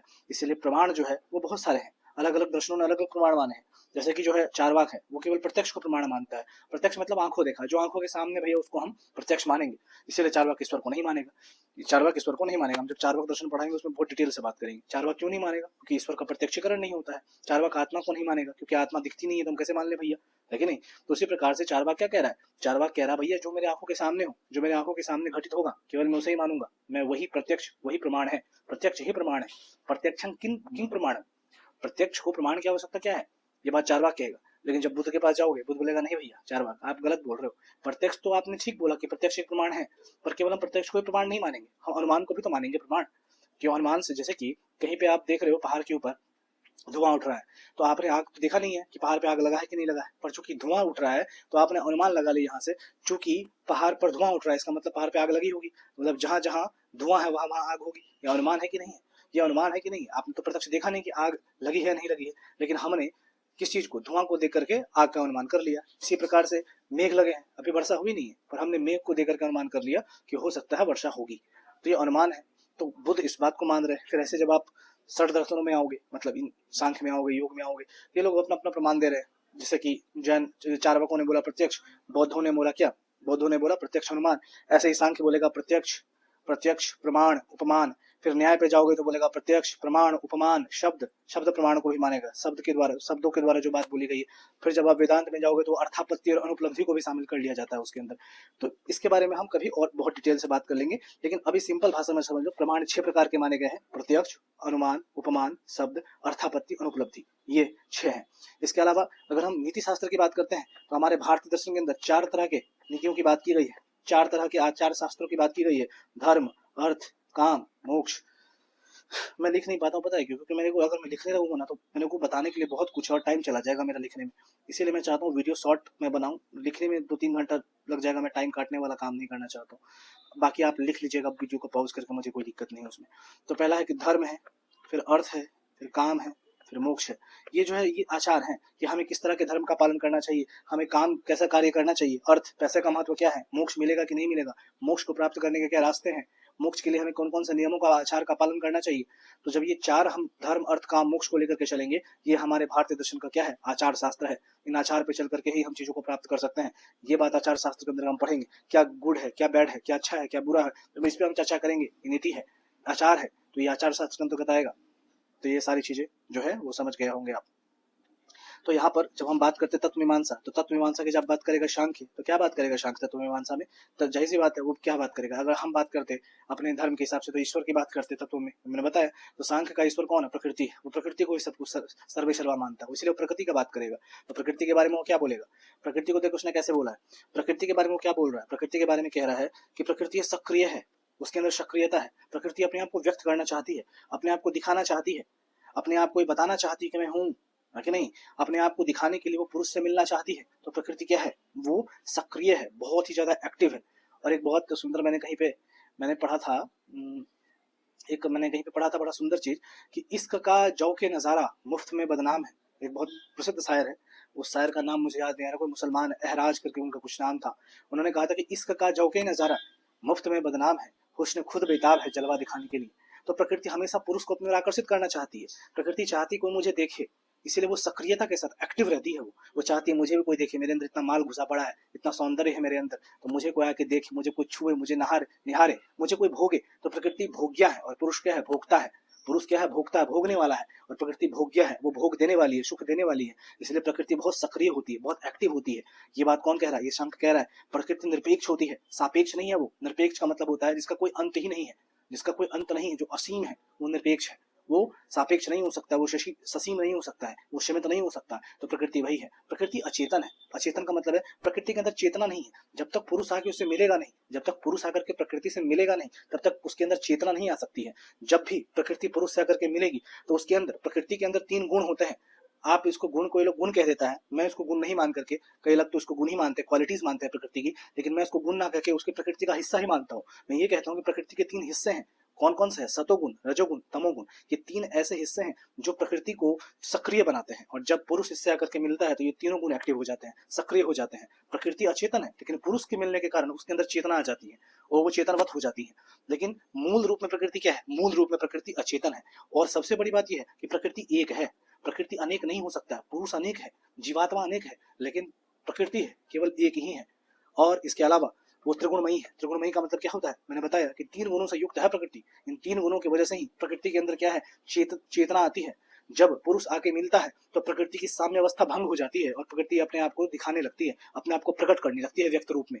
तो ये चीज पुरुष के आने से होता है। और प्रकृति की सबसे बड़ी विशेषता क्या है? कि विश्व की स्थापना का ये मूल कारण है। इसी की वजह से विश्व निर्मित होता है। जब पुरुष और प्रकृति मिलेंगे उससे विश्व की स्थापना होगी, इन 3 गुणों की वजह से। तो ये बात कौन कह रहा है? ये सांख्य कह रहा है इस बात को। इसके अलावा सांख्य क्या करता है? प्रकृति की सिद्धि के बारे में कुछ तर्क देता है। तो सांख्य कारिका मैंने आपको ईश्वर कृष्ण का बताया था। जितना भी मैंने अभी आज तक आपको श्लोक बताया है, सत्कार्यवाद का बताया है, अब ये प्रकृति के बारे में बताऊंगा, ये सब सांख्य कारिका सूत्र का ही हिस्सा है। तो अगर आप सांख्य कारिका सूत्र में जाएंगे तो प्रकृति की सिद्धि के बारे में सांख्य ने क्या बोला है जरा सुनिए। सांख्य कह रहा है, 5 युक्तियां दे रहा है। कह रहा है क्योंकि प्रकृति तो दिखती नहीं है, हम उसके कार्य को देखकर ही अनुमान लगा रहे हैं कि वो सक्रिय है कि नहीं है। क्योंकि प्रकृति तो दिख नहीं रही। कहाँ है प्रकृति? कुछ नहीं दिख रहा है, विश्व दिख रहा है, प्रकृति कहाँ दिख रही है? तो प्रकृति तो दिख नहीं रही है। और यहाँ प्रकृति का मतलब ये पेड़ पहाड़ नहीं है। यहाँ प्रकृति का मतलब है कि वो इस जगत से परे है, वो प्रत्यक्ष गम्य है ही नहीं, है कि नहीं? तो जिस इस प्रकृति को आप पर्यावरण का हिस्सा समझ के मत रखिएगा। सांख्य के हिसाब से वो प्रकृति नहीं कह रहा है। और यहाँ पुरुष का मतलब आप या हम नहीं है ना? लेकिन आप तुलना कर सकते हैं। प्रकृति को अगर लड़की मान लें और पुरुष को एक लड़का मान लें और दोनों मिलते हैं, उससे जिस प्रकार से एक नए जीवन की सृष्टि होती है, ठीक उसी प्रकार से सांख्य भाई सेम व्याख्या यहाँ पे कर रहा है कि प्रकृति और पुरुष मिलते हैं, उससे विश्व की स्थापना होती है, विश्व स्थापित होता है। जब प्रकृति मिलते हैं पुरुष के साथ तो विश्व स्थापित होता है। जब टूट के अलग हो जाते हैं, दोनों अपने अपने रास्ते चले जाते हैं, तो विश्व खत्म हो जाता है, विश्व का विनाश हो जाता है। ये बात प्रकृति और पुरुष के बारे में सांख्य कह रहा है। तो चूंकि प्रकृति प्रत्यक्ष गम नहीं है, इसीलिए सांख्य कारिका में प्रकृति की सिद्धि के लिए कुछ 5 तर्क दिए गए हैं, जिससे कि आप प्रकृति का अनुमान लगा सकते हैं कि प्रकृति कैसी होगी। तो क्या बताया है? भेदानां परिमाणात् समन्वयात् शक्तितः प्रवृत्तैश्च कारण कार्य विभागात् विभागात् वैश रूपस्य कारण मत्स्य व्यक्तम। ये सांख्य सूत्र का 15वां 16वां श्लोक है। क्या कह रहा है कि भेदानां परिमाणात्। तो भेदानां परिमाणात् का मतलब क्या है? भेद और परिमाण। प्रत्येक कार्य जो होता है वो अपने कारण की तुलना में सीमित होता है। मतलब कभी भी जो कार्य होता है ना, वो कारण से बड़ा नहीं हो सकता है। कभी भी वृक्ष जो है वो बीज से बड़ा नहीं हो सकता है। कभी भी बेटा बाप से बड़ा नहीं हो सकता है, क्योंकि बेटा क्या है? कार्य है, और बाप उसकी उत्पत्ति का कारण है। तो बाप हमेशा बड़ा रहेगा, बेटा हमेशा छोटा रहेगा। यही बात यहाँ पर कह रहा है सांख्य भी, कि प्रत्येक कार्य अपने कारण की तुलना में सीमित होता है, और सीमित पदार्थ सबके सब कार्य ही होंगे हमेशा। सीमित पदार्थ सबके सब क्या होंगे? कार्य होंगे। अतः उन्हें विश्व का हम चरम कारण नहीं मान सकते हैं। चरम कारण तो उसी को मानेंगे ना जो असीम होगा। तो असीम कौन है? असीम कौन है? तो असीम कौन है? तो असीम प्रकृति है जो असीम है, असीमित। और चरम कारण कौन है? प्रकृति है। समन्वयात भेदानां परिमाणात समन्वयात। समन्वयात का मतलब है जो समन्वय करने वाली है। संसार के सभी पदार्थ में 3 गुण मौजूद होते हैं, जिसको हम सतोगुण, रजोगुण, तमोगुण कहते हैं। सतोगुण आप समझ लीजिए अच्छे गुण, ठीक है? सतोगुण का मतलब क्या होता है? अच्छे गुण। तमोगुण का मतलब क्या होता है? थोड़ा सा अंधकार वाला गुण, जिसके अंदर आलस्य भरा है, जिसके अंदर प्रमाद भरा है, क्रोध भरा है। वो जो गुण जिस व्यक्ति के अंदर होगा वो कौन सा कहलाएगा? वो तमोगुण कहलाएगा। और रजोगुण हमेशा उदासीन होता है। रजोगुण क्या होता है? उदासीन होता है, आलसी प्रवृत्ति का होता है। वो उसको कोई चीज से मतलब नहीं है। जैसे कि 2 व्यक्तियों के अंदर युद्ध हुआ, युद्ध से अच्छा उदाहरण मैं आपको दूं संगीत का। जैसे कि संगीत कहीं पे बज रहा है, तो अगर जो सतोगुण वाला व्यक्ति होगा, जो कि संगीत का प्रेमी होगा, वो संगीत से प्रेम करेगा, बोलेगा आहा कितना सुंदर संगीत बज रहा है। जो तमोगुणी वाला होगा, अगर उसे संगीत पसंद नहीं होगा तो क्रोध करेगा, क्यों बजा रहा है संगीत। और जो गाय होगी, जो कि उसके अंदर न सतोगुण है, न तमोगुण है, रजोगुण है, उदासीन, उसको कोई मतलब नहीं है। अच्छा बजाओ, गला खराब बजाओ, उसको कोई मतलब नहीं, वो रजोगुण से युक्त है। तो ये संसार के जितने भी पदार्थ हैं, इन सभी पदार्थों में तीनों गुण विद्यमान होते ही होते हैं। और ये तीनों जो पदार्थ हैं, ये समन्वित करने वाला कौन है? इन दोनों पदार्थों को जोड़ने वाला, साम्य बराबरी लाने वाला कौन है? तो समन्वित करने वाला कौन है? इसको प्रकृति है। ये बात कह रहा है। इसके बाद हम देखते हैं शक्तितः प्रवृत्तैश्च। मतलब प्रकृति में यह शक्ति है कि वो जगत के रूप में स्वयं को दिखा सके, अभिव्यक्त कर सके, अतः प्रकृति का अस्तित्व सिद्ध होता है इस बात से। मतलब कि प्रकृति, जब तुम कहते हो कि प्रकृति है कहाँ, तो जब पूरे विश्व को देख रहे हो तो ये प्रकृति का तो एक रूप है। प्रकृति अपने आप को प्रकट कर रही है, 3 गुणों से प्रकट कर रही है, सतोगुण से, रजोगुण से, तमोगुण से। कोई व्यक्ति को देख रहे हो बहुत उदास है, किसी व्यक्ति को देख रहे हो बहुत खुश है, किसी व्यक्ति को देख रहे हो किसी से कोई मतलब ही नहीं, दुनिया में अकेले अकेले जीवन जीने के लिए आया हुआ है, उसको किसी चीज से कोई जीवन से मतलब ही नहीं है। तो जब उसको कोई जीवन से मतलब नहीं है तो वो क्या है, वो तीनों गुणों से युक्त अलग अलग व्यक्ति है। एक व्यक्ति जो कि जीवन से भरा पूरा है, एक व्यक्ति जो जीवन से बहुत उदास है, एक व्यक्ति दोनों ना खुश है ना उदास है, वो किसी स्थिति में है ही नहीं। तो वो जो है, ये तीनों स्थिति जो है, 3 व्यक्तियों की अलग अलग स्थिति, ये उस त्रिगुणमयी अंग है, त्रिगुणमयी गुण के अंग है। और इसीलिए यहाँ पर प्रकृति में यह शक्ति है कि वह अपने आप को इसी रूप में अभिव्यक्त करेगा। जब हम अपने आप को देखते हैं तो वो प्रकृति की अभिव्यक्ति है सांख्य के हिसाब से।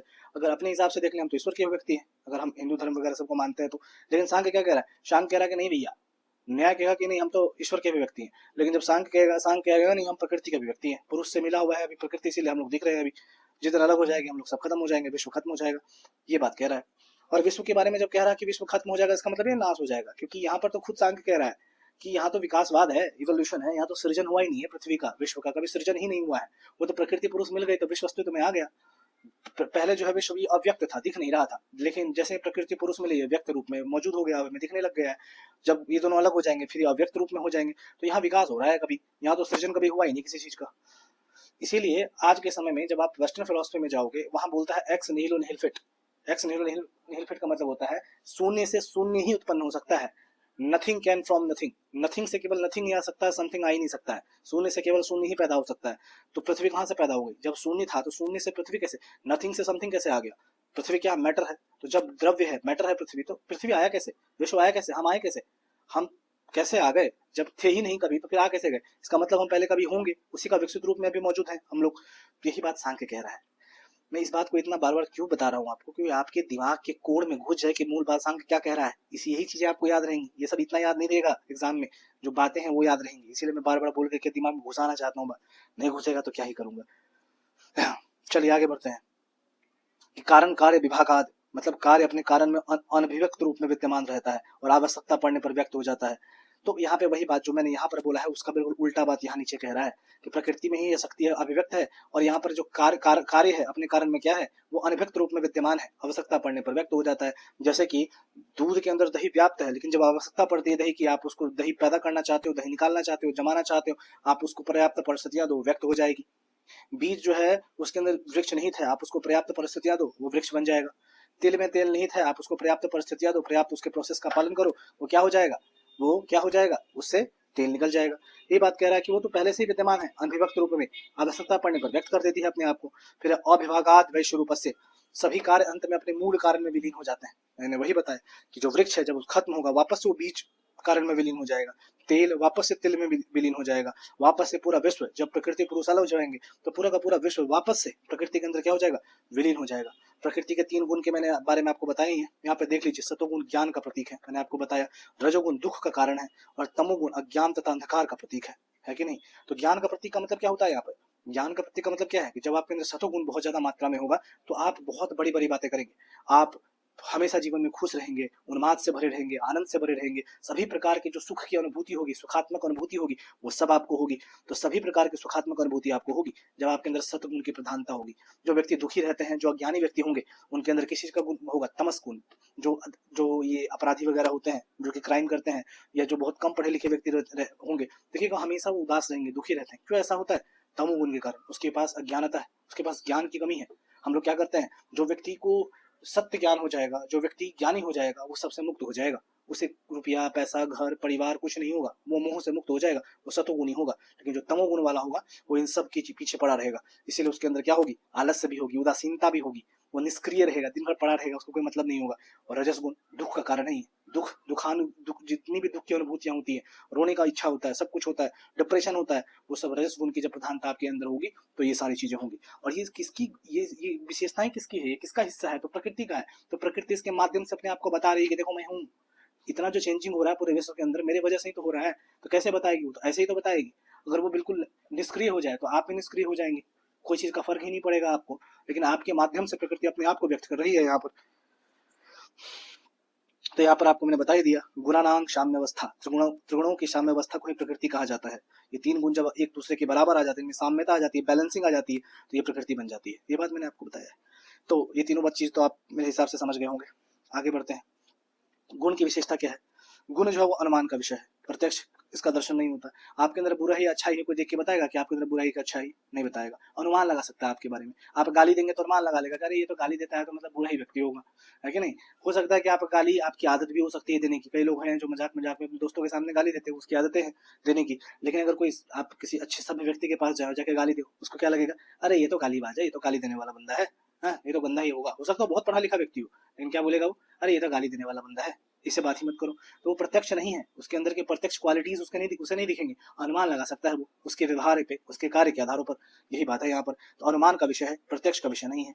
और जो ये गुण है, ये पुरुष के उद्देश्य की प्राप्ति में सहायक है। ये गुण की वजह से ही तो पुरुष अपने आप को सक्रिय अवस्था में पाता है। वो इतना जो सक्रिय अवस्था में रहता है पुरुष, वो किसकी वजह से है, वो इसी तीन गुणों की वजह से है। इसीलिए इसमें गतिशीलता होगी, बहुत ज्यादा गति होगी। अब सबसे बड़ा सवाल ये है कि सांख्य ने गुणों की संख्या 3 क्यों मानी? क्या वो एक नहीं मान सकता था, 4 नहीं मान सकता था, 5 नहीं मान सकता था, 2 नहीं मान सकता था, 3 ही क्यों माना? इसका सबसे बड़ा कारण यह है कि एक के मानने पर विश्व की विविधता की व्याख्या असंभव थी। अगर कोई चीज एक मान ले, जैसे कि शंकर ने एक मान लिया, ब्रह्म एक ही है, उसके अलावा कोई दूसरा हो ही नहीं सकता है, तो विश्व में फिर इतनी विविधता कैसे हो गई? तब तो सब ब्रह्म ही जैसे हो जाते। तो ऐसा तो है नहीं, कोई ऊंचा है, कोई नीचा है, कोई गोरा है, कोई काला है, कोई अमीर है, कोई गरीब है। इतनी विविधता है पूरी दुनिया के अंदर, विश्व के अंदर, ये कैसे संभव है? जब सब लोग ब्रह्म की उत्पत्ति है तो उसके अंदर जो है इतना भेद क्यों है? अभेद ब्रह्म से इतना भेदभाव क्यों पैदा हो रहा है कि नहीं? जो ब्रह्म इतना आनंददायक है, जो ईश्वर इतना आनंदमय है, जिसके अंदर कोई दुख का वास करता ही नहीं है, वो एक दुखी मनुष्य को कैसे पैदा कर सकता है? अगर ये मनुष्य उसका अंश है तो ये सारे प्रश्न कौन कर रहा है? सांख्य कर रहा है ईश्वर से। इसीलिए कह रहा है कि भैया ये तो ईश्वर का है ही नहीं कोई सिस्टम, इसमें तो ईश्वर है ही नहीं, तो प्रकृति है। प्रकृति अपने तीनों गुणों को व्यक्त कर रही है पुरुष के अंदर। तो इसीलिए अगर एक हम मान लेंगे प्रकृति के गुण को, तो उससे हम पूरे विश्व की व्याख्या कर ही नहीं पाएंगे, विविधता की, डाइवर्सिटी की। दूसरा, 2 मानने पर एक गुण दूसरे गुण के कार्य का खंडन कर हो जाएगा। अगर हम 2 मान लेंगे तो एक बोलेगा यस, एक बोलेगा नो, तो एक गुण दूसरे गुण को ही टकरा टकरा के खंडित करता जाएगा, इससे भी व्याख्या नहीं हो पाएगा। फिर तीसरा आएगा, 3 मानने पर संसार के विविधता की व्याख्या हो जाएगी। इसीलिए देखो दुनिया में मैक्सिमम चीज 3 है। धर्म में जाओ, ब्रह्मा विष्णु महेश। मैथ में जाओ, ट्राइंगल, है कि नहीं? हर चीज ABC, हर चीज देखो 3 चीजों में तुमको डिवीजन तुमको देखने को मिलेगा। ये 3 डिवीजन इसलिए आपको देखने को मिलता है क्योंकि इसके माध्यम से आप चीजों की व्याख्या कर सकते हैं। और जब 3 के मानने से ही संसार के विविधता की व्याख्या हो जाती है, तो फिर हम 4, 5, 6, 7, 8 क्यों माने? जब 3 सही काम चल जा रहा है तो हम 5, 6 मान के करेंगे भी क्या? इसी प्रकार से सांग जो है यहाँ तक पहुंचा है। अब यहाँ पे प्रकृति के विरुद्ध आपत्ति भी है। आपत्ति क्या है? यहाँ पर आपत्ति यह है कि सांख्य प्रकृति को निरपेक्ष और स्वतंत्र मानता है, जैसा कि आपने ऊपर पढ़ा, जबकि पुरुष के सहयोग के बिना प्रकृति विकास करने में असमर्थ है। मैंने ऊपर कितनी बार आपको बताया होगा, 125 बार बताया आपको कि जब प्रकृति पुरुष के साथ मिलती है तब उसके अंदर जीवन आता है, तब वो सक्रिय हो जाती है, चेतनवत हो जाती है। तो यहाँ पे कह रहा है कि जब प्रकृति को आप कह रहे हो कि वो निरपेक्ष है, वो स्वतंत्र है, तो फिर उसको वो पुरुष के सहयोग पर निर्भर क्यों है? वो पुरुष से सहयोग करने के लिए क्यों बेताब है?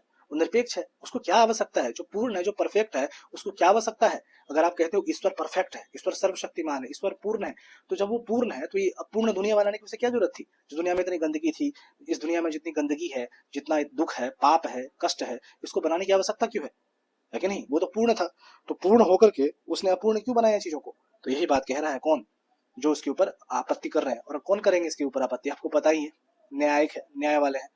इसके अलावा दूसरा, शांख ने प्रकृति को अचेतन माना है, तब उससे चेतन विश्व का निर्माण अमान्य प्रतीत होता है। जब ऊपर में मैंने आपको विशेषता में बताया था कि प्रकृति अचेतन है, जब प्रकृति अचेतन है तो उससे चेतन विश्व का निर्माण कैसे संभव हो सकता है? तो चेतन विश्व का निर्माण एक अमान्य प्रतीति है और कुछ नहीं है। फिर तीसरा है कर्म सिद्धांत का खंडन।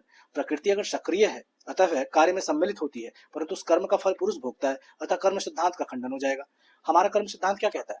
हमारे धर्म में क्या कहेगा, कहा जाता है, एक आता है परमानंद कहते हैं कि प्रेमानंद पता नहीं, वो क्या कहते हैं प्रेमानंद जी महाराज, कि तुम आज जो दुख भोग रहे हो, वो दुख का सबसे बड़ा कारण ये है कि तुमने पिछले जन्म में कुछ दुख वाले कार्य किए हैं, उसके फल आज के समय में मिल रहे हैं।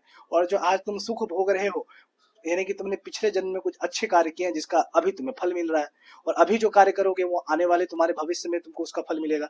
तो मतलब कि इस तरह की बातें मतलब कहते हैं, मतलब इसको मैं क्या ही बोलूंगा, ये तो उनका अपना है भाई, बाबा जी टाइप आदमी है ये लोग, तो इस तरह से बोलते हैं। तो यहाँ पे कर्म सिद्धांत का खंडन कर रहा है उसी बात का कि भाई जब प्रकृति सक्रिय है, जब वो कार्य में खुद सम्मिलित होती है, जब वो पुरुष के साथ मिलकर के सक्रिय होती है और एक्टिव होती है और अपने कार्य में सम्मिलित होती है, खुद भोग्या है बन करके पुरुष को मजे देती है, सुख देती है, तो फिर उसका फल भी तो उसे उसी को भोगना चाहिए। फिर उसके फल पुरुष क्यों भोग रहा है? तो यहाँ पर मतलब दूसरे ने कुछ गंदा काम किया और फल किसी और को मिल रहा है कि नहीं? मतलब बेटे ने गंदा काम किया है और फल बाप को मिल रहा है, ये तो वही बात हो गई। तो ऐसा तो होना नहीं चाहिए। तो कह रहा है तो फिर तो कर्म सिद्धांत खत्म हो गया। तो यही बात यहाँ पे है। अब जो हम आगे डिस्कशन करेंगे पुरुष के बारे में करेंगे, और पुरुष के बाद हम देखेंगे विकासवाद के बारे में, और विकासवाद के बाद ज्यादा बचेगा नहीं, फिर बंधन और सांख्य का ईश्वर विचार देख करके, सांख्य बंधन और ये मोक्ष का विचार क्या है, और ये देख करके हम अपना कहानी द एंड करेंगे। तो एक और वीडियो मुझे बनाना पड़ेगा सांख्य के ऊपर, इसके बाद आपको पूरा सांख्य खत्म हो जाएगा, और इसके बाद आप क्वेश्चन अटेम्प्ट कीजिएगा जो मैंने ऊपर दिया हुआ है, उम्मीद है कि वो सॉल्व हो जाएगा। बहरहाल अगर कहीं कुछ समझ में ना आए तो आप मुझसे कमेंट में पूछ सकते हैं। अगर मुझ में कुछ कमी दिखेगी तो मुझे बताइएगा, मैं उसे ठीक करने का प्रयास करूंगा। तब तक के लिए लाइक कर दीजिए, सब्सक्राइब कर दीजिए, क्योंकि गर्मी में बैठ के बनाता हूँ, पसीना बहुत निकलता है। मेरे रूम में एसी भी लगी है, लेकिन आप लोगों के लिए कि आवाज में दिक्कत ना हो, मैं गर्मी में बैठ करके पसीना बहा करके आपके लिए वीडियो बनाता हूँ कि आप कुछ बेहतर सीख सके मुझसे, या मैं आपको कुछ बेहतर सिखा पाऊँ। तो इतना तो फर्ज बनता है, थोड़ा लाइक वाइक कर दे तो लोग कुछ अन्य लोगों को भी इससे लाभ मिल जाए। चलिए मिलते हैं बाद में। जय हो।